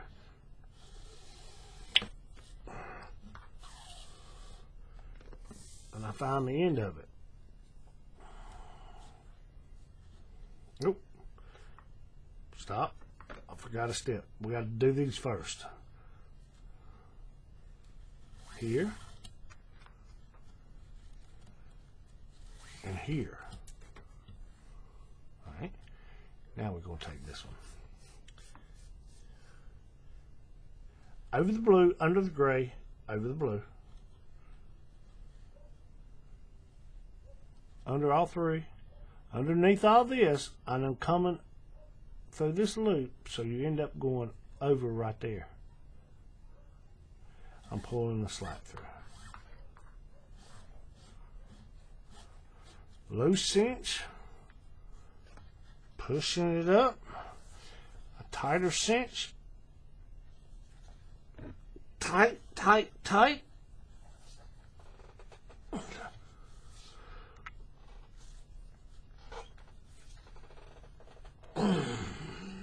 Knotter's tool, pushing up. Uh-oh, I dropped my knotter's tool. And now we're ready for the next one. Down through the middle, pulling it out this way, down through the middle, pulling it out this way, underneath the accent, grabbing, finding the end, over the 2 grays and under the blue, under those 3, under the accent, and over that blue, pulling it through, grabbing the other blue, finding the end,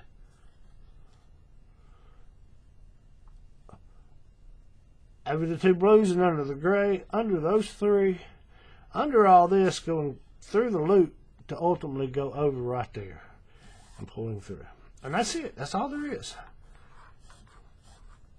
Loose cinch on everything, pushing it up, tightening it up real tight.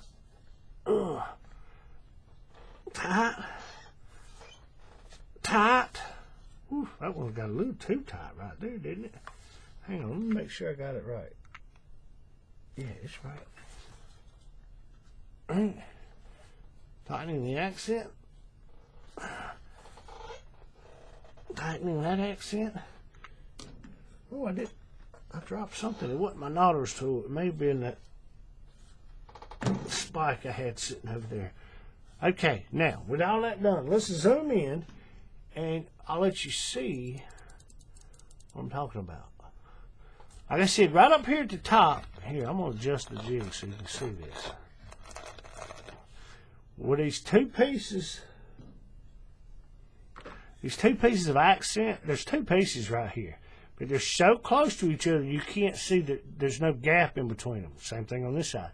But as you begin to weave down, you can see accent color, and there's a gap right there. It's kind of hard to see just because of the colors and the lighting of this. But you can see it right here. You can see through that gap and see that gray cord running up under there. Same thing over here. Right? As opposed to, that's the modification for the most part. As opposed to all of it being one solid color. Now it's 2 separate colors. Like I showed you on some of them other ones I did. I'll show you one where it's very, very, very visible. You got this dark gray anthracite and then the neon green running up under it. Makes sense? But that's it. Now what I'm going to do, I'm going to get down to the very end. Here, let me back out. I'll back all the way out. I'm going to get down here to the very end and I'm going to show you. But I'll go ahead and tell you, when you go to do this and you start getting down here to the end, this is what I've done. You can do it with whatever. I take your knotter's tool and just go under the gray and under this gray. You know, on top of the 4 main blue core strands, but underneath these 2 gray ones, just kind of run it down. And what it's going to do is pull that gray piece up. Because you see how the weave is going in between all that. Between the top layer of the 2 grays and that bottom layer of them 4 blues. So when you get down here to the end, because of the way it's set up, it's going to get real tight down there. Hence why I say fids. I highly recommend using your fids, especially when you get down there to the end. But I'm doing like that after I've got it woven up here and it's holding that gray so it's not slipping. It's not slipping and pulling it. That way there's a gap in between there. Because when you get down to the end, it's going to get tight to try to go over these 2 blues but under that gray. It's going to get tight down there at the bottom. Makes sense?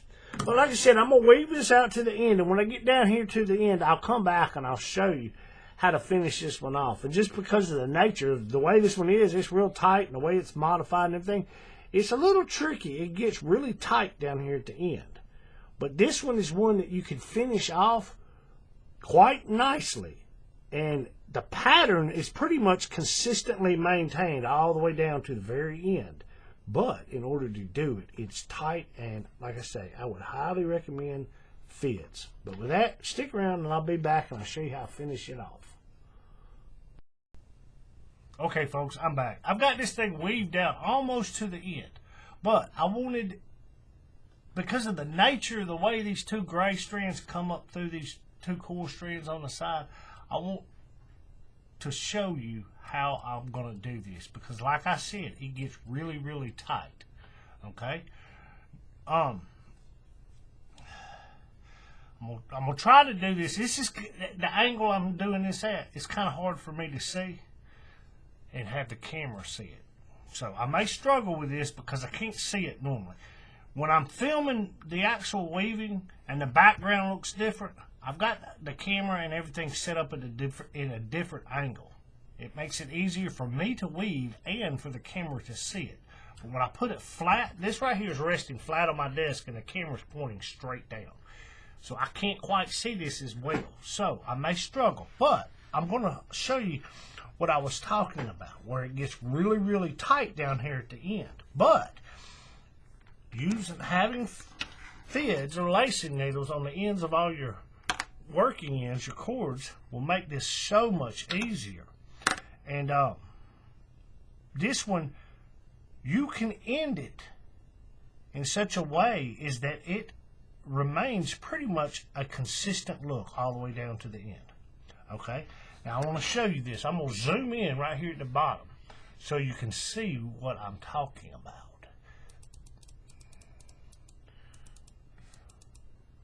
Okay, you see how these two gray strands are coming up from between, like this one on this side is coming up between these two core strands, and this one's the same way.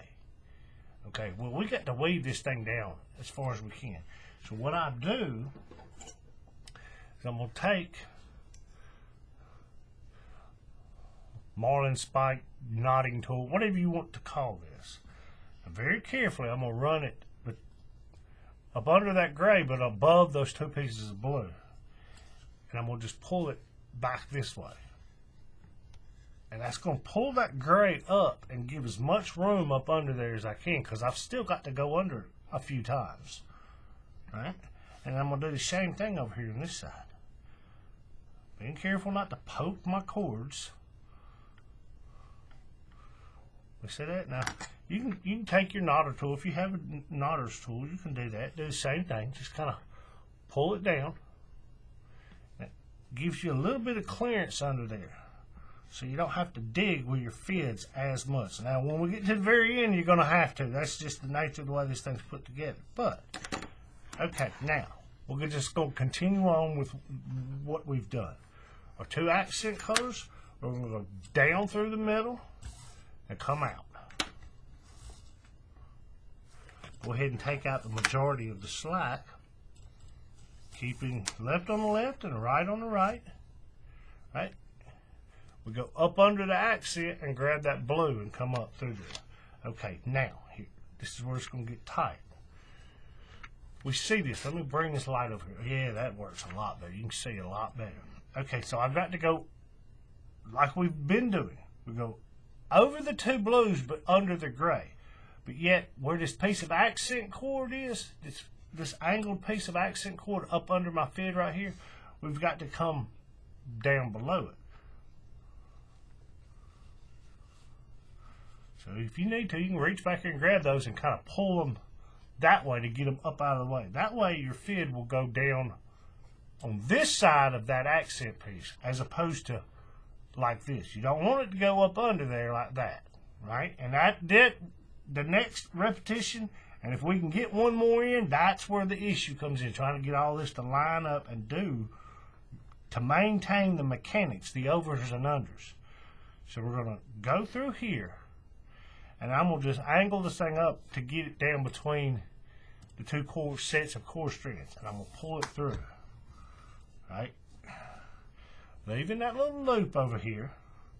Okay, now over here on this side, just like we did before, we're going to go under this accent and over the top of this blue one. Get it out of the way. Then I'm going to reach up under and grab the other.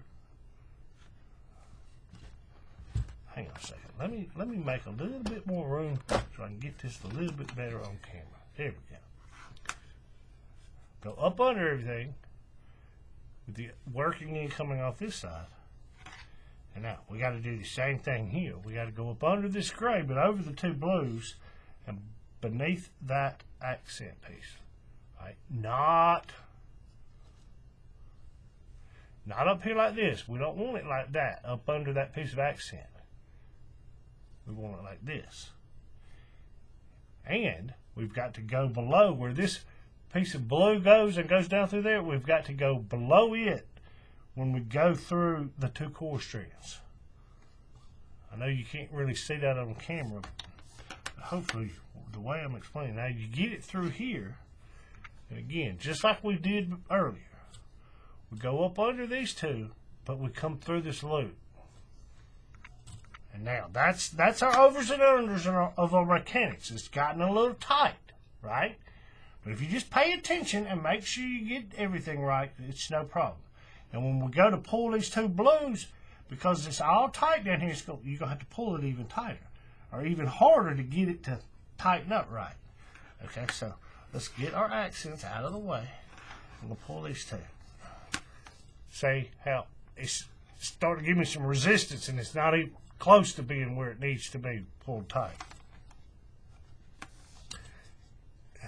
This goes back to the why I was holding it this way and pulling here, because you can get more torque, I guess, more force on it to pull it, and it's going to pull it in on this side and tighten it up.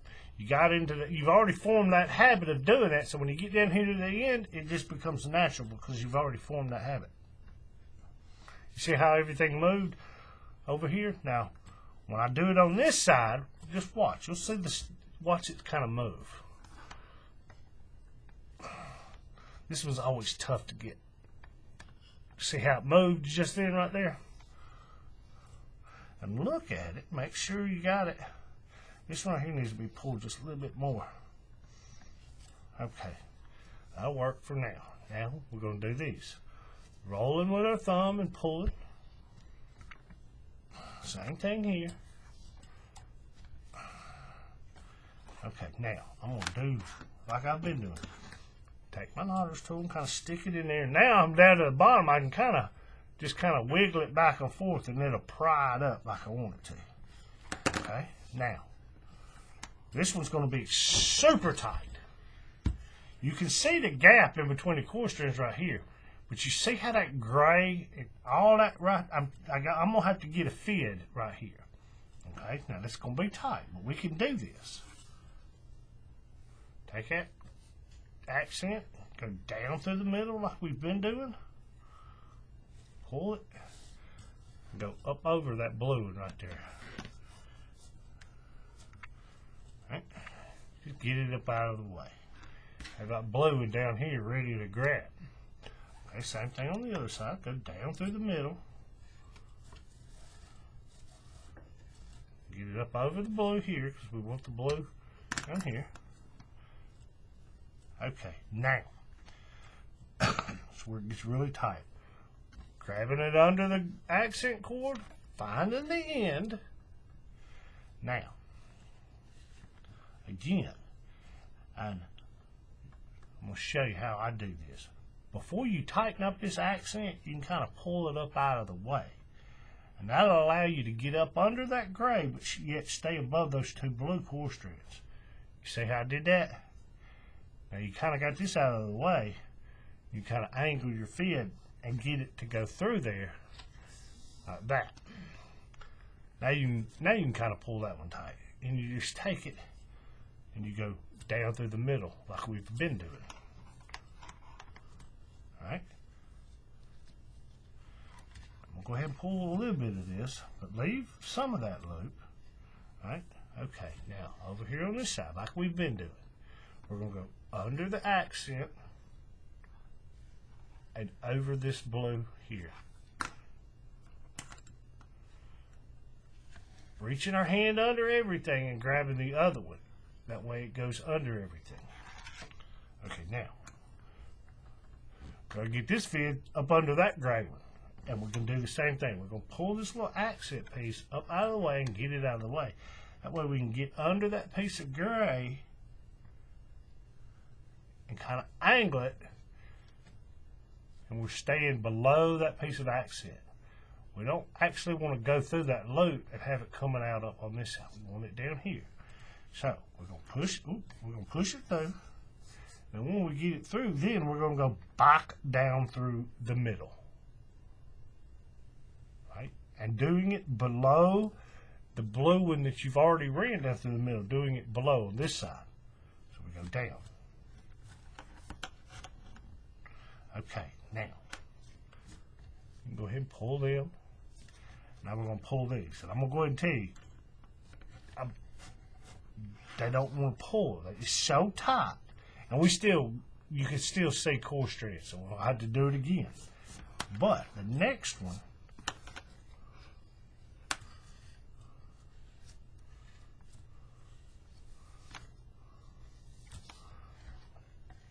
if I get out of frame, I apologize. Here, let me move my mouse so my elbow doesn't actually pause it or stop the filming or something. Now, I'm going to pull this as tight as I can. Okay, whoa. This right here, I knew something didn't look right. This, I forgot to do. This piece has got to go up through this blue, which I can get it through there, no problem. Give me just a second. Just got to go through this blue loop. I knew something didn't look right. Let's see. Good, bad, the ugly, mistakes and all. Okay, now we got our overs and unders. Now we just got to tighten that up. You see how it kind of wants to widen out at the bottom? We don't want it to do that. So we're going to pull it as tight as we can. I'm going to do it again, the same maneuver. I'm going to hold everything and I'm going to pull this. And it's tight. It's tight. Okay, now we're going to do it again on this side. Holding here and pulling here. And you might be able to see it move right down in there when I pull it. Oh my gosh, that one doesn't want to move. But like I say, this one's always the hardest one to pull because it's the last one. Everything else has been pulled pretty tight. Okay, I ain't gonna be able to do it. Hang on a second, folks. If I move it the way I'm used to doing this, I'll be able to get it. Give me a second, and I'll come right back. Oh, yeah, there we go.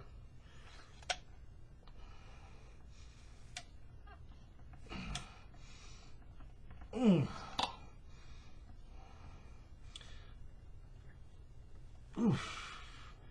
Yeah. Oh, gosh. Okay.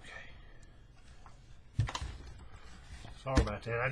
I can't get a good leverage and a good hold on it to do it. Okay, now, what we're going to do this time is slightly different because we can't do a whole new set of knots, so we're going to kind of half do the knot, but it's going to maintain a consistent pattern. Okay, so let me look at this and make sure I'm going to do this correctly. Okay, what I'm going to do doesn't matter. Now it doesn't matter. We've always started with this blue one. Doesn't matter now, but I'm going to go ahead and start with this blue one. First, what I'm going to do, I know this is such a tight fit, it's going to be hard for you to see. But just remember, you have this gray cord, and then up under it, there's the two actual blue, right here, here they are, going through the hitch, the two blue core strands. Okay, so what we're going to do is I'm going to go underneath this gray and then down in between these two core strands, right? And this is tight. Hence why these fids that have an extremely blunted tip come in very handy.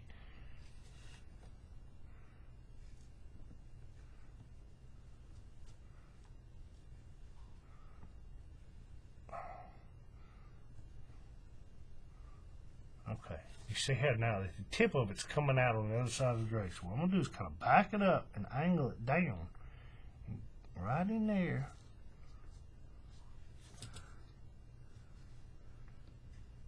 Okay, I got it through. We'll flip it over and I'll let you see what I'm talking about. Hopefully you'll be able to see it. Right there. You can see the tip of that fid. And it's hard to see because of the lighting and the colors, but it's going through between them two core strings like I want. Okay, so I'm going to just push it down through there. When I get enough on the back side, I'm going to pull it. Make sure it doesn't have a twist in it. See, that's wanting to twist. So I'm going to twist it back here on this side as I'm pulling it, and that's going to straighten that out. Okay, that's that one.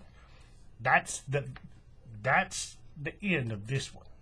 All we have to do now is back weave it into the back. But that's gotten it onto the back side of the bracelet. Like I always say, we're going to get them on the back side. That's where we're going to cut and burn. We're not going to cut and burn on the display side or on the side where it could possibly be seen. We're going to do it on the back. Okay, we're done with that one. Now we got to do the same thing with this blue one on this side. Like I say, it can be a tight fit.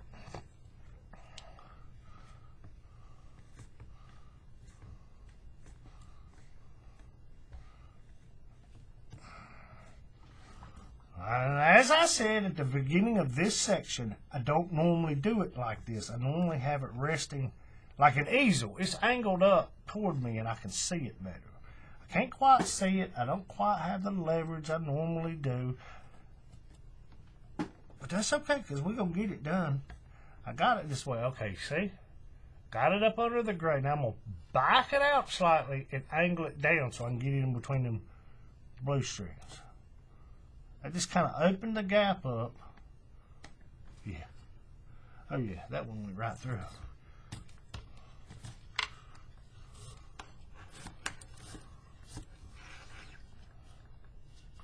Alright. Now if we look, we see how these, the very end of it, like I said, it kind of flares out and widens out. You pull this, pushing my thumb that direction as I pull this one, and it'll kind of pull that side in a little bit. Do the same thing over here. Find that cord that you just ran down through there, right here, and pull it as I'm pushing with my thumb there, and it'll cause that. It'll.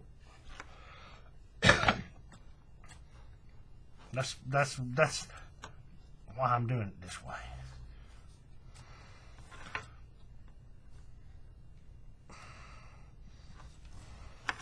I'll switch and do it on this side again. Okay, now, this last two, these right here, these are pretty simple. All we're going to do with these is run through that big hole right there. The big, huge hole that you can see, but it kind of gets tight. All we're doing is getting them on the back side of the bracelet. Pushing it down. We don't want to go through there. Just pull it through like that. And do the same thing over here. Now that I've got all that, I can take it off the jig.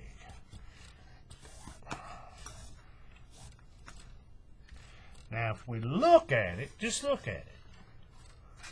The light over there so you can see a little bit better.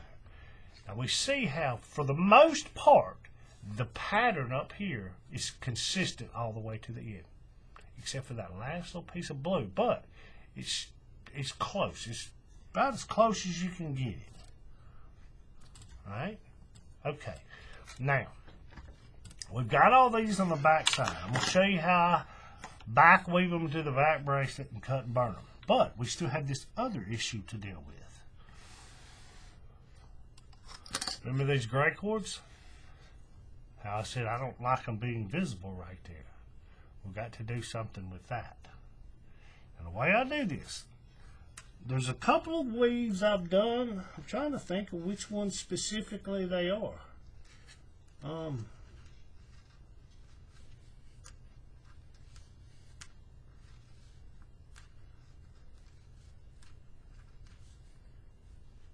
Fish belly with cobra inlay, I know, is one.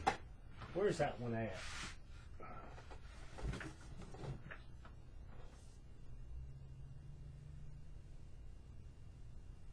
See, I didn't do it on that one, I don't think.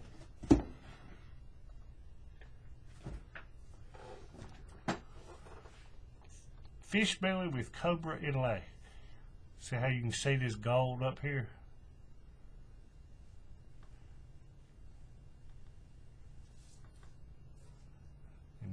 And down here at the bottom. The way it's showed in like a tutorial, the gold goes up through the slot in the buckle. And I didn't really like that.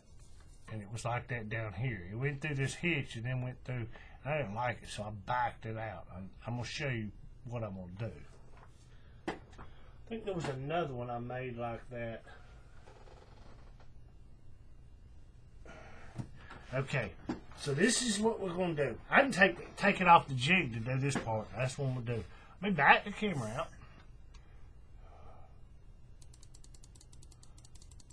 Alright, like I always do. Let's watch it pop. That's on there pretty tight. If it'll come loose. Sometimes it's so tight I can't get it to come loose. Yeah. Now you see how much of a gap there is in between there? That's all that tension I put when I set it up. Okay. Get the jig out of the way. Get all the dust or whatever we might have up here that we don't want on our bracelet, because we're going to flip a bracelet and we're going to lay it down.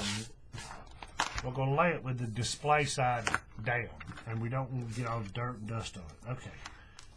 So, this is what I'm going to do right here. Zoom back in. Just a little bit so you can see this. Get the light over here. Okay. We'll look at it.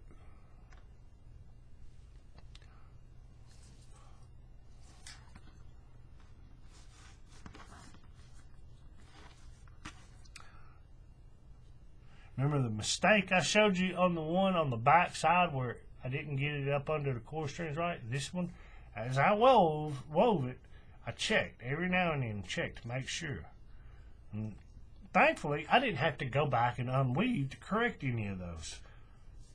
Okay, so this is what I'm going to do. I'm going to flip it over, lay it down. Okay, now, we're going to do this side first down here.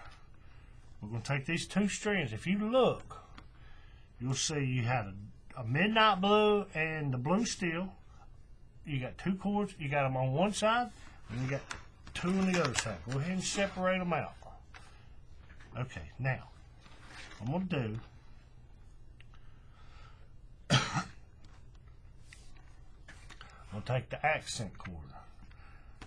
That's the one that's closest to the center of the bracelet. I'm going to do it first. What I'm going to do,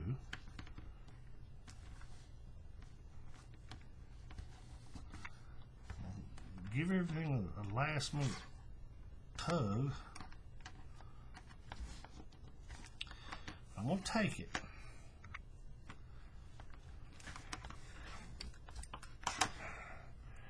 And if we look, let me get the light up here so you can see here. Let me turn this one on. I forgot to turn this one on. Not that it helps very much, but okay, if we look, we've got this midnight blue running this direction, and then one up, we got the accent, the blue steel. What I'm going to do is I'm going to come from this direction and go up under those two. Just those two on this side right here with both of these. The two that are on this side are going to go up under the first two right there. And then we'll do the same thing on the other side. Now, because we pulled this so tight, it's going to be a tight fit. So, get down here. Like I've said before, when you go to do this, you can take that buckle and kind of bend it out of the way so you can kind of get a straight shot as opposed to trying to come down and dig up under there. Might make it a little easier, might not, just whatever works for you.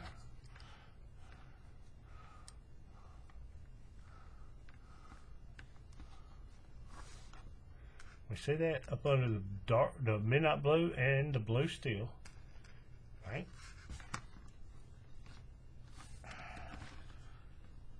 That's tight.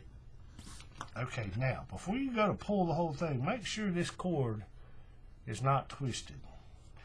And the twist will become more apparent as you get closer to the end. But see, mine doesn't have a twist. The reason is because if it's got a twist in it and you go to pull it, it's going to cause it to be more of a big lump right there than you want. It's already going to have a lump, but we don't want a twist in it, in that cord.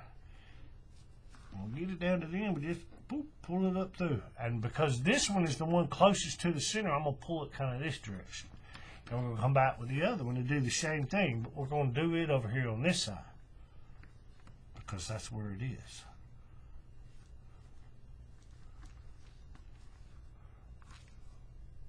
See that? Yeah, and this one's tighter because we've already got one cord going through there. And again, make sure it's not twisted. Pull it. Okay, we got those two through. Just like always, I'm not going to cut and burn it just yet. I'm going to cut it off about right there. About an inch, inch and a half, like I always do. Just like I teach you if you're going to do stitching. Same principle. You see how much I got? I got about... Well, this one, the measurements in the description below are for my 7-inch wrist. I've cut these cords. This is for a little bit larger wrist, therefore I cut a little bit larger cords. But I got about 8 inches left of this midnight blue, which is fine by me. Fine by me. I'd rather have that 8 inches and be able to finish it than not. Okay, we're going to do the other one. Get it out of the way. Don't need these. Put those two stitching needles back in the holder. Okay, now, before I go too far, force of habit, good practice, good habit. Just go ahead and melt them. Give them a second to cool off, harden up. That way if you bump them with your finger, it's not going to burn you. Now we're going to do the same thing with these two cords, but on this side. All right.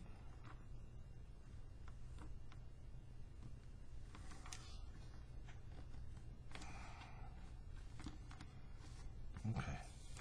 I'm going to do the accent color first because it's closer to the center, so I'm going to do it on this side. We're going to go up over this piece of blue and that piece of blue steel right here. Get your buckle out of the way. And just kind of work it up under there. Yeah, I can feel that. Where it touched my thumb, I can feel it. It's still got a little heat on it. Not so much it made me jump, though. Okay, got it up under one. Got it up under the second one. That's a pretty tight fit. Oh, goodness.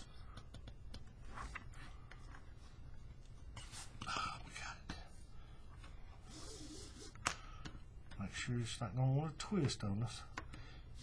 Yeah, this one's kind of got a twist in it.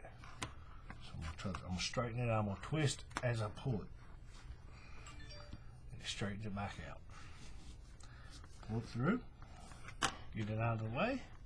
Get our midnight blue. Do the same thing, but we're going to do it on this edge over here because that's where it's coming out at. Same thing.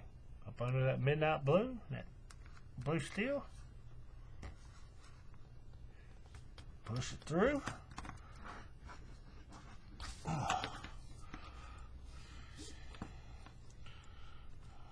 People wonder why my hands look like they do. Well, I handle paracord this tight and pull. They rope burns. I got dry skin anyway. I'll say this. I've had somebody ask me about this. I don't use lotion on my hands. Why? Lotion usually leaves like a residue, a greasy residue. And I don't want that on my hands when I'm handling this paracord because I don't want it on there. I want my hands to be clean. And I wash my hands a lot to get the oil, the natural oil from your skin off. And like if I sit down and eat a sandwich, I wash my hands up. So that's part of what all this is. And the fact that I'm handling paracord all day. You get rope burns. Literally, you get paracord burns on your fingers. Now you can't see them, but I can feel them at the end of the day on my fingers where I pulled and handled this stuff all day. So, you know, it's just the nature of it. I do this all the time. Okay, there. We got that one. Now we're going to cut these two, just like we did. About an inch, inch and a half.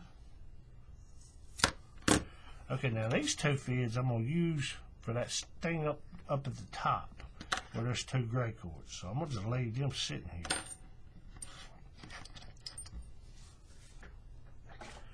And I'm going these two, sorry I got out of frame. Just burn these, let's melt them. Give it a chance to cool off and harden up. Okay, now what I'm going to do here, the way I'm going to do this, let's see. I'm not necessarily going to quote unquote stitch this one like I've done with some of them. I'll show you what I'm talking about. One that you can probably see it on. This one right here, it has been stitched. There's that piece of white. It's glow in the dark that's going up under there, which for this bracelet is this gray. But I've come back after I've woven it all, and I've ran that. There's a piece of 95 Colonial Blue running up on that outer edge on both sides, right? That's the stitching part. I do that after the fact. After I get done with this, that's when I would come and do that Colonial Blue. And all I've done to do that is basically take that piece of Colonial Blue, about 14 inches, give or take, depending on the length of your bracelet. But I usually use 14 inches. That way I know I have enough to be able to bend the fid back over itself and get it through and all that kind of stuff. But the same place you ran those two cords up under, you come in from this way, run it through this way. Leave you a little bit hanging. Pull the slack through, but leave you a little bit hanging, about the same amount you got here. And then you feed it through. If you look, you can see where I fed it through, and it comes up from beneath. And then you just work your way up under. And these first couple of ones are going to be really, really tight to get it under because of all this back here. It makes it real tight. But you run it up under 2 or 3 at a time. Pull it through, making sure it's not twisted. You don't want any twist because they'll be seen on that. Pull it through, and then feed it up under 2, 3, 4, 5, however many you can get it up under safely, and then pull it through. And then you just feed it all the way up through. When you get to the top, you run it back down through the bracelet, basically where the white goes through, and you back weave it under there, where I'm about to show you to do these.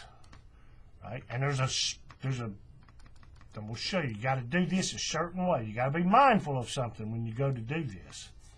Just so there's no potential that it's going to come apart. Okay, so what we're going to do right here, 2 pieces of gray. First thing we're going to do is get our knotter's tool. And we're going to go up under these 2 pieces of gray. And I'm going to pull them out. I'm going to pull all this out, back through.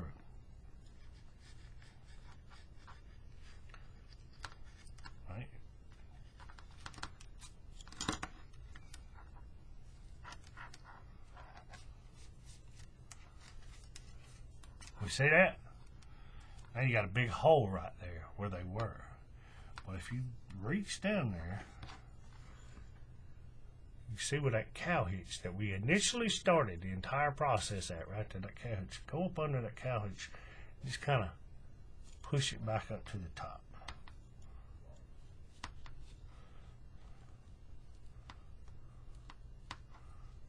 Right?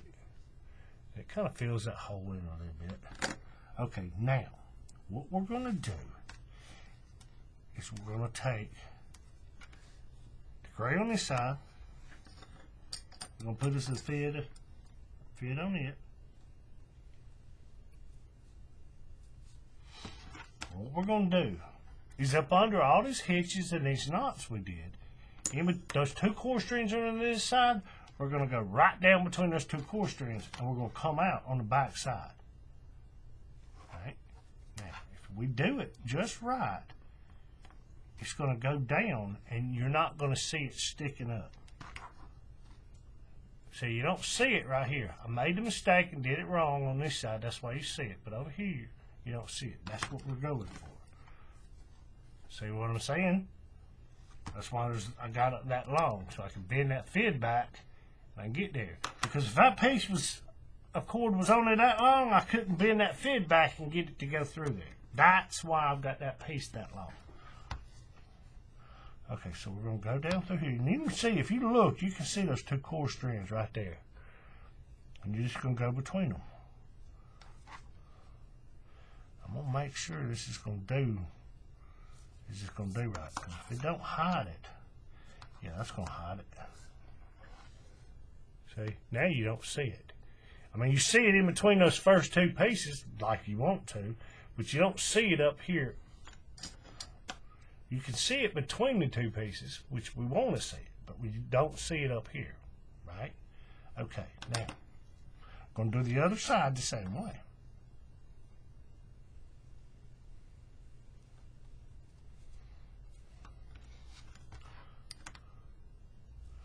Like I said, if you look, you'll see those two core strands right down there. You're going to go down between them. And you see how I come out up above that piece of the accent, whatever it is. In this case, it's blue steel. Right? Okay.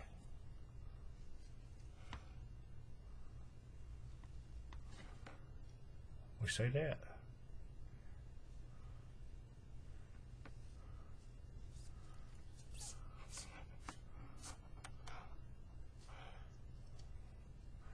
Take that one and push it up, and it covers it up so you don't see it up there. Right. Now, what we're going to do, hold it down to the table, pressing it down to the table, I'm going to pull this. That's going. Right? Okay, now, here's the thing that it may never cause a problem, but it potentially could become a problem in the future. So, when you go to back weave these, don't try to back weave it under that first one.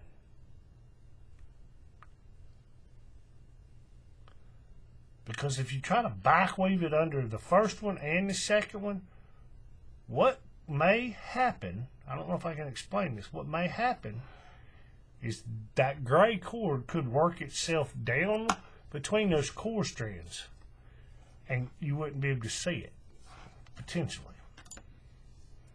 So what you do is you go over the top of this first one, which is the accent color, and then you go under the next one. And it's basically wrapping it around. Now this is tight, so give me a second. See what I'm saying? I'm not going under that first piece. I'm only going under the second piece.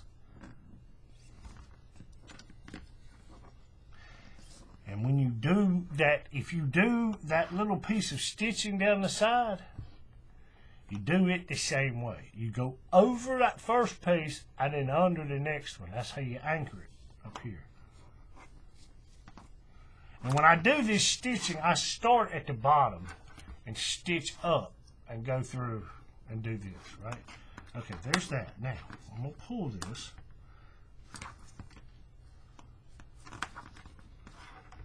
Okay, we're done with that one. Leaving about an inch, inch and a half. We're about to cut this off, but it's a habit. I do this, a habit, a habit, a habit. Don't like frayed ends. Okay, now we're going to do the second one. Give that a second to cool off. We're going to do this side. We're going to do it the same way. We're going to go over the first one, which is the accent, blue steel, and then we're going to go under that piece of midnight blue.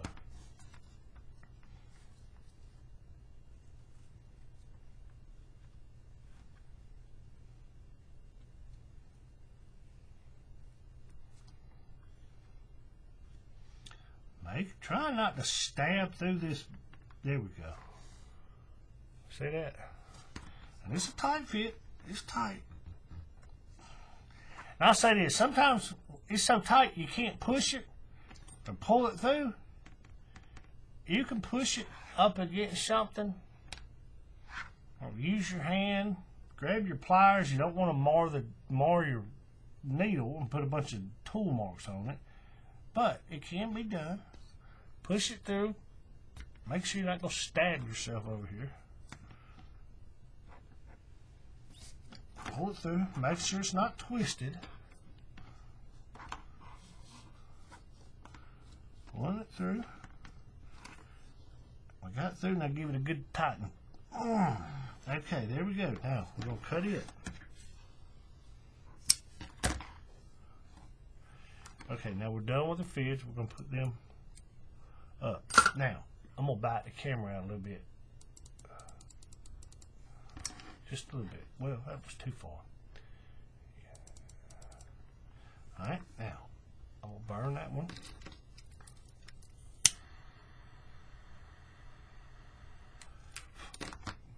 Get all the stuff out of the way. Okay, that's that. That's done. Now we're just going to do our final cut and burn. But before we do, like I always say, before we do, we flip it over. Got a little bit of dust and stuff on it. Get it off. Before we do our cut and burns, we look at it and we make sure everything looks good.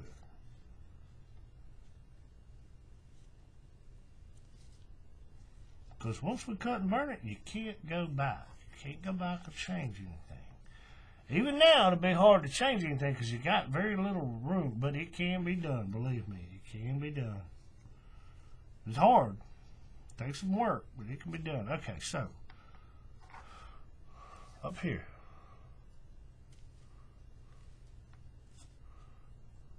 We see how the gray, you can't see those grays looking at it now. That's why I do all that in the beginning, and I'm going to come back and do this in the end, and it hides that. Right? It's the little attention to detail things. So, now, we're going to cut and burn these. But before I do, I'm going to give them one last tightening. I'm going to grab them with my these pliers I have. They're conical shaped, they have no teeth on them, they're smooth. No serrations at all. Less chance that they're jeweler's pliers is what they are. They're chain nose pliers. No. Yeah, basically what they are is chain nose pliers. I'm gonna grab a hold of it. I'm gonna just roll it. And what it's gonna do, it's gonna pull that thing tight. Yeah. Do the same thing on this side. Grab a hold of it, roll it, pull it tight. Goes ahead and it pulls. Okay, now make sure, one last look, make sure, measure twice, cut once, right? Make sure everything looks good before I do this cut and burn. Because once I do that, ain't going, no going back. So I'm going to do. Now, this is one of the few times where I'm going to have two separate ones. Well, I'm going to cut them and I'm going to burn them all at once, but they're not going to join together. It's two separate burns. And I'm going to leave enough there that there's something to actually burn.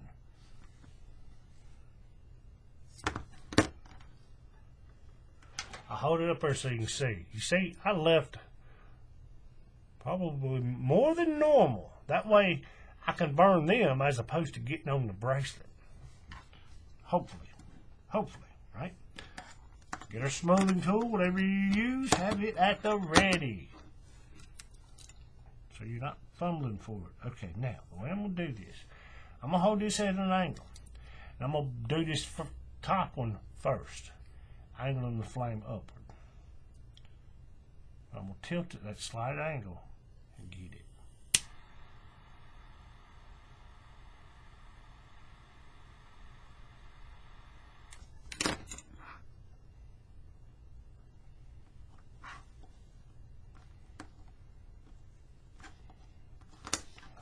Give it just a second. Reach up over my finger. Make sure no teeth, burrs, hard spots, anything that's going to rub on your skin.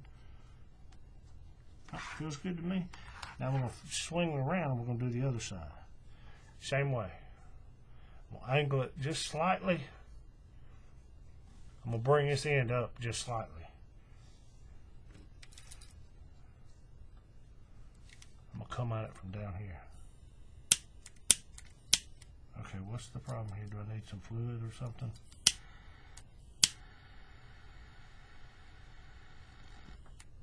Yeah, that's what it sounds like.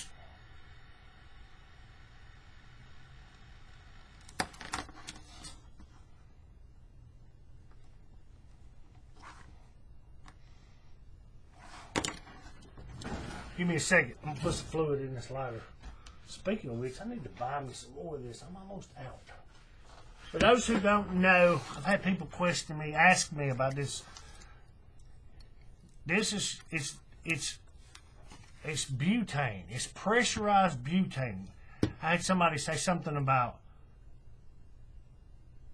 spilling the fluid everywhere. I'm like, no, you're not going to spill this because this is pressurized. It's liquid in this can, but when it comes out and it hits the atmosphere, it immediately evaporates. So, you know, don't get it on your hand because it'll evaporate and you get a cold burn, so to speak. But it's not going to spill out everywhere. It evaporates into the air. You flip your lighter upside down, and you do this upside down. I'll say this. Make sure you buy good quality fluid. This one actually says premium butane. I would not recommend certain brand. You know, very popular lighter, you know, it flips open at the top and it's got a little wheel and spark. We all know the brand. They've been around for a long time. They're great lighters, but they're butane fuel? No, I do not recommend it. It's trash. It is trash. Buy you a cheap lighter, but buy a premium expensive fuel. Hold it upside down and just... And that's it. Give it a second. Just give it a second. Let that fluid kind of equalize, stabilize, whatever. Oh, there we go. Now we'll turn the flame back down. Yeah. Okay, we did that one. Now we're going to do this one. Now this one, we're doing the same thing. We've got two on one side, two on the other side. I'm going to cut them all, and I'm going to burn them, but it's going to be two separate burns. Doing it again. Leaving a little bit of length so you got something to burn. People tend to want to do this, and they cut it so close. No, you got to have something there to burn. If not, you're going to burn your bracelet. See what I'm saying? Leave you a little bit of length. Okay, I'm going to do this pretty much the same way. I'm going to do this all in one. It's because they're so close, I'm going to just burn them all at one time, and I'm going to roll it. They're not really going to combine because there's a gap there in the middle, but we'll make it work. Smoothing tool at the ready.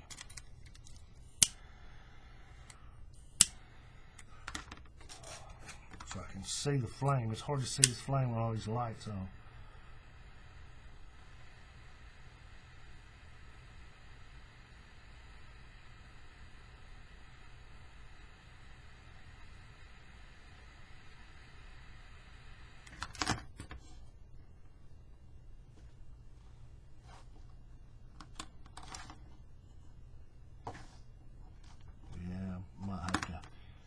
That one again. Yeah. Right here on this edge.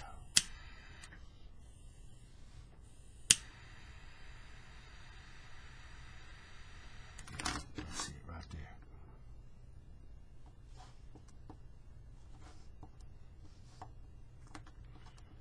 And that's it. Now, give it a second to cool off. Got one of those scrappies in trash can, unless you want to make you a really small paracord bow, which I don't know if that's possible. With those tiny pieces, get the scissors out of the way, get everything out of the way, get our pliers, put them back where they go in the holder, get our little clip up out of the way, get our knotter's tool back over in this little storage spot. Everything has a place and every place has a thing. Here you can see my desk, you can say, yeah, it doesn't look like it. Okay, now we got that done. Make sure it's smooth. Now I'll go ahead and tell you, because of, you see how it gets a little thicker back here on the back? Not so much at the front, but back here at the back it gets a little thick. And all that right there, it makes the bottom of this bracelet, and because it was so tight to weave that last part, it makes it a little stiff back there. So when you go to put this on, now this one is being made for a wrist that is 7 3/4 inches. All right. Normally I do the trial by fire and put it on my wrist, but this is not made for me. It's made for somebody else. But what we're going to do, we're going to go ahead and kind of shape it a little bit.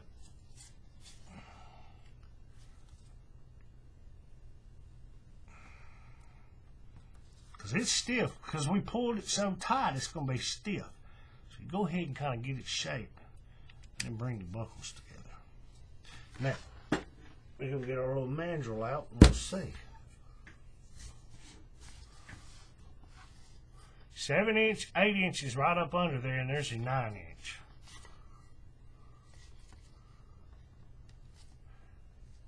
Bam, that's it.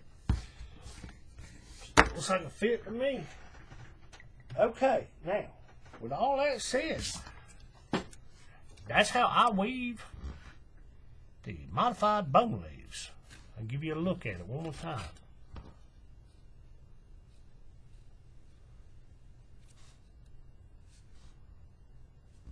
It's not going to want to focus.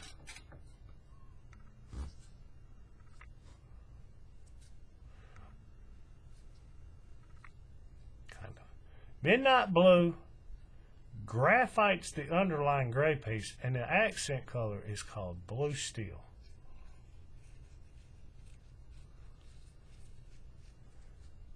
On a 3/4 inch buckle.